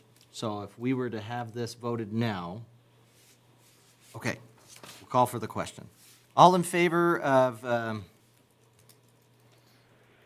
accepting the terms of the expiring ground lease as has been presented by Verizon Wireless, say aye. Aye. Those opposed, say nay. Nay. Hey, Okay, I vote nay. Do we have another motion? I would move to have city administrator move forward with the negotiation that he'd had previously. Is that Clear enough, Mr. Mr. Butterfield? Your Honor, I can definitely respond back to them that the council did not accept their terms, and I can reiterate the terms that we've presented to them, if that's what you'd like, which was similar terms to what the other Verizon site, which is now given power attorney to American Tower. I can go back to them and say this is where the city council is. If they reject that, then essentially the ground lease expires on its own terms, and they would have to remove their assets. By the end of the month, isn't that correct? I mean, this is last chance here. By the end of March. Oh. We've got some time. So we could sit here and just have a back and forth and different meetings and just have all the fun we could have. So, and I know there's a motion on the table, but just to answer your question, which I hope I did, that's where it's at. Okay, so the motion is for you to continue with the terms as you had presented in the, and I think that was, they had made the offer, you had said, no, we think it would need to be in line with this, and then you wanted to go back to those terms, and they said, no, that's expired. Would it help to clarify, I would move to present to them the terms that are at, is it the water tank tower? Correct. Yeah, the same terms that are at the water tank tower, which we're moving forward, hopefully, with everybody else. But yes, move forward with the terms for the water tank tower. Those are the terms that we want. A little bit different than with the most recent one where you were kind of trying to meet in the middle somewhere, Mr. Butterfield, but same terms as the water tank tower. Clear enough in the motion? Yes. Okay, do we have a second? Second by Councilwoman Borders. Okay, motion to move forward with consistency. Consistency. From Councilman Carr, second by Councilwoman Borders. Discussion? I was just going to say to remain consistent, I would agree with Councilman Carr. Okay. Any other discussion? Call for the motion. All in favor, say aye. Aye. Aye. Any opposed, say nay. I vote aye. Motion passes. Mr. Butterfield, clear enough on the motion? Yes, Your Honor. Thank you. All right. Now we have more excitement. Which Mr. Goff is here. He's still awake. He's still awake. I'm impressed. Yeah, I believe you. All right, consideration of ordinance 26003, second reading, Berlin Edition rezone. Mr. Michaud is still awake too. Give us your report, please.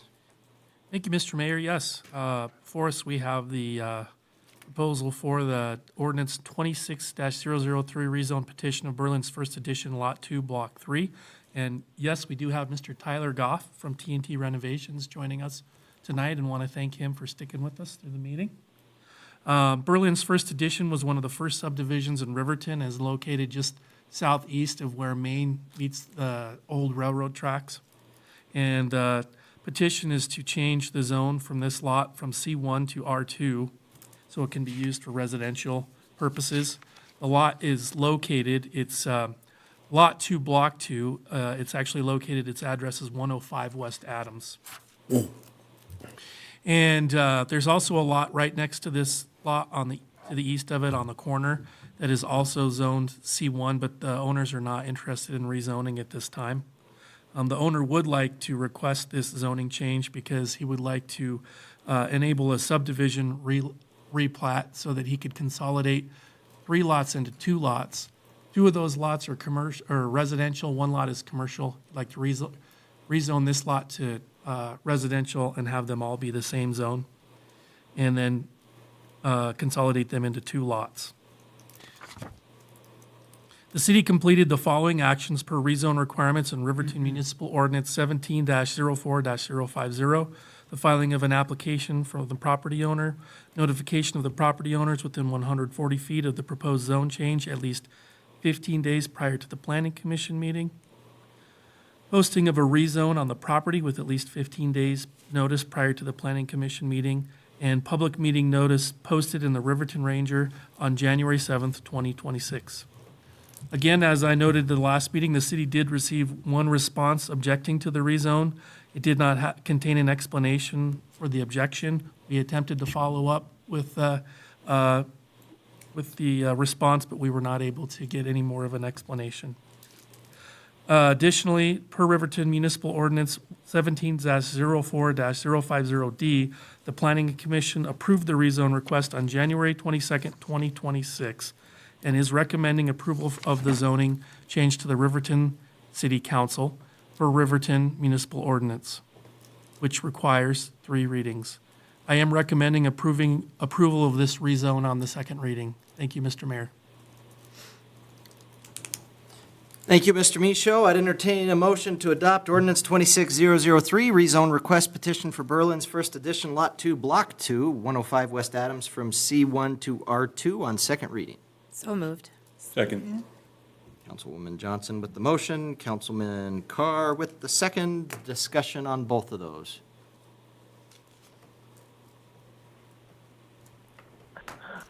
Okay.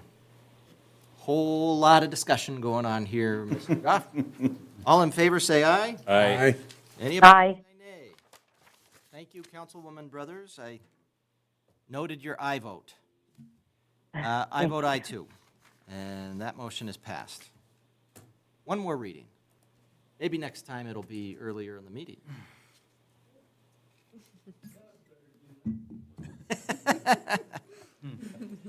All right, consideration. Yeah. Consideration of Resolution 1541, Urban and Community Forestry Grant. Mr. Tolman, we haven't heard from you tonight. How about we just give this one to you? Thank you, Your Honor. Sounds perfect. I appreciate that. In front of you is resolution number 1541. It's a resolution in support of a grant application to the Wyoming State Forestry Division. This would be for the Urban and Community Forestry Program, and these are grant monies that are administered by the Inflation Reduction Act, affectionately known as IRA, for a tree inventory and planting grant. Excuse me, get the T in there. These funds from this grant would be used for a tree management program for Riverton. This would be phase 2 of a program that was started in 2024. That was a combination of a traditional and advanced a drone tree inventory using LiDAR data, spectral imagery to get the health of trees throughout the city. So in that 2024 grant, about half of the trees, within the city were able to be inventoried and then determined the health of the trees were determined at that time. So the need for this actual inventory and then comes from it's estimated that our canopy cover within the city of Riverton is about 6.4%. Statewide average is 11.9%. So with this grant, not only will a study be able to be done, and then that'll show tree health, but then also then 50 additional trees will be able to be planted as well. So those trees will be planted in parks, including J.C. Park, Sunset Park, Teeter Park, and then the Narrows Park, which is a park by Short Street between Park and Park Street and West Main Street. So, so if approved and if the council supports this resolution, and then it goes to the State Forestry Division, trees that would be planted were trees that are hardy for the area, that also are pollinating trees, including cherry trees, cottonwood, elm trees, honey locust trees, lilacs, three different types of maple trees, a serviceberry, oak trees, and then of course the crabapple tree. So the amount of funding for this grant is $102,000. $22,000 of that would be matched by the city, but that would be an in-kind match, which would be just for materials, including mulch, also volunteer hours, which are required for this grant. Volunteer hours are then estimated by the,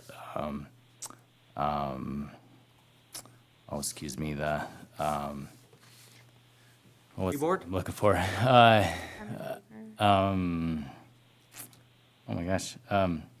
They're estimated by the. Take your time. Oh, thank you.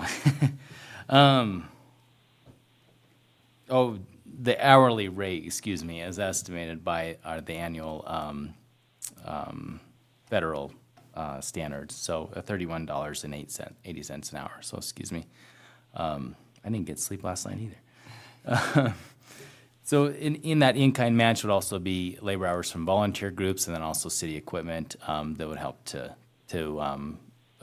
prune trees and then take care of any kind of trees that might need removed if it requires that. So they estimated through the ground maybe about 5 trees that would need removal there. So that puts the city match at $22,000.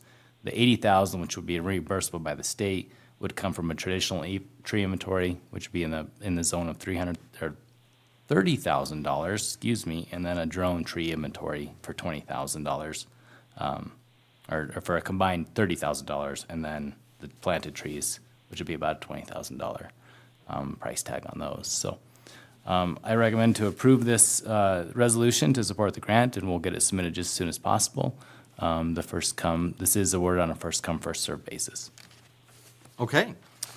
Thank you. Thank you. Ms. Harris, could you please read Resolution 1541 by title only? Yes, Your Honor. Proposed resolution number 1541, a resolution of the governing body of the City of Riverton authorizing the submission of a Wyoming Urban and Community Forestry Program Inflation Reduction Act, IRA, grant for a tree inventory, tree planting, and tree management plan. All right, I'd entertain a motion to approve Resolution 1541 in support of the grant application to the Wyoming State Forestry Division for a tree inventory and planting grant. So moved. Second. Motion by Councilwoman Borders, second by Councilman Larson. Discussion? Just a quick question. Where are they purchasing the trees from? Are they going to use a local nursery to purchase those? Your Honor, yes. We will, yes. Thank you. As long as non-cotton producing cotton. No, the crabapple That's trees actually aren't very city fun ordinance. either. Oh, yeah, but it's fun to watch the deer eat them. And the squirrels, when they're fermented, it's Yeah. great fun. One of the things I appreciate about our tree board is they are dedicated to the idea of let's get a variety of trees. And part of the reason for that is because we have a professional arborist who serves on the tree board. And he's very aware of diseases and what's been going on and trying to get a variety of trees. Non-cotton producing cottonwoods. It's actually in our ordinance. Those are the ones, though, that dump all the stuff on my car, Mr. Carr. At least they don't spit the cotton And clog up your sinuses. out. Yeah, I mean, it is better than the cotton. I will agree it is better than the cotton, but I get yellow tracked into my house every year. Anyway, Your Honor, I would be remiss if I didn't recognize the tree board for putting together the grant as well, including Mr. Schroyer and then Spencer Smith as well for putting this grant together, and then also the owner of Sweetwater Gardens, who was instrumental in putting this together, so. whose wife also serves on the tree board. We have a lot of people who are willing to put in a lot of work to try to improve our canopy, and I appreciate it. We've got good people on the tree board. All right, well, good question. Good comment. I don't favor them, but I also understand the city ordinance. All in favor of passage of Resolution 1541, please say aye. Aye. Aye. Aye. Those opposed, please say nay. Motion passes. I vote aye also. All right, consideration of Resolution 1542, Mineral Royalty Grant for the Wastewater Treatment Plant Process Upgrade Project. Thank you, Your Honor. Mr. Toman, we are trying to keep you awake the whole meeting. I'm pinching myself over here. Thank you. Resolution number 1542 is a resolution in support of mineral royalty grant funding. This would be for the wastewater treatment plant process upgrade project. As the council is aware, we brought about this project from the grant funding from Wyoming Community Development Authority, took those funds, and then were able to hire an engineering firm to put together a project. The total project then came to just an amount that we're able to prove, plus the council then approved with that project to allocate just over $200,000 in next year's budget towards the entire project. This didn't allow when the process upgrade project was put to bid, this didn't allow for bid schedule 1 or 2, which had been previously designed to be awarded. So when working with HDR, we're able to take bid schedule 1, which is a RAS metering and control valve project, which will allow return activated sludge. And it would allow that to be integrated in with the new clarifier that's going in. And then bid alternate 2 would be integration of the RAS controls, return activated sludge controls, into the new clarifier project. So then at that point, there's $100,000 that HDR recommended from bid schedule 2 to include in this ask. This ask would also then, which is a total ask of $509,875 for mineral royalty grant funding. That would also then take into account HDR's funds for construction services. It'd be the engineering funds to help during the construction actual process. So that alleviates what before we thought the city might have to fund some of the construction services by the engineer. So what this would do is, as well as it actually, dare I say, it does fulfill a little bit of a dream of our now retiring chief operator, Brett Dale, at the wastewater plant, that he quoted to me before he retired. He wanted to ensure that there was one train in the wastewater treatment plant that was actually completely operational and fully updated at the plant. And he's been there for nearly 35 years. The plant's just over 40 years. And this would take and integrate the entire process to where that full train is fully updated then at the plant. HDR helped us to find this funding and then helped us to put it together as well. And this resolution would then provide the funds to kind of bring this to the finish line, if I dare say so. So I would recommend to approve that. And Now, I guess my question, though, is why is Brett not here still? Why would he leave before this? My question as well, Your Honor. That's what I thought. Yep. All right. Ms. Harris, could you please read Resolution 1542 by title only? You don't need to read the whole thing. Yes, proposed resolution number 1542, a resolution authorizing submission of a federal mineral royalty capital construction account grant application to the State Loan and Investment Board on behalf of the governing body for the city of Riverton for the purpose of assisting with construction and engineering costs for the WWTP condition assessment and clarifier and UV replacement project. I'd entertain a motion to approve Resolution 1542. So moved. Second. Councilman Larson with the motion. Councilwoman Johnson with the second. It was a tie. Doesn't matter. Discussion on the resolution? Is this a total grant for this project? I'm sorry. What's the city's buy-in?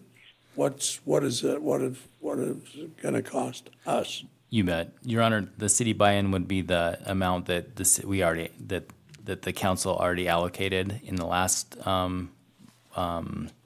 when we approved the original base bid, the 200, and let me read that off here. So it's already budgeted. The council is elected to allocate it, yes. Your Honor, I think, to be clear, it has not yet been budgeted, but it would need to be budgeted next fiscal year. This coming 27. We would need to include it in next fiscal year's budget. Okay. And just, would that go under capital improvements? Is there, okay. Any other discussion?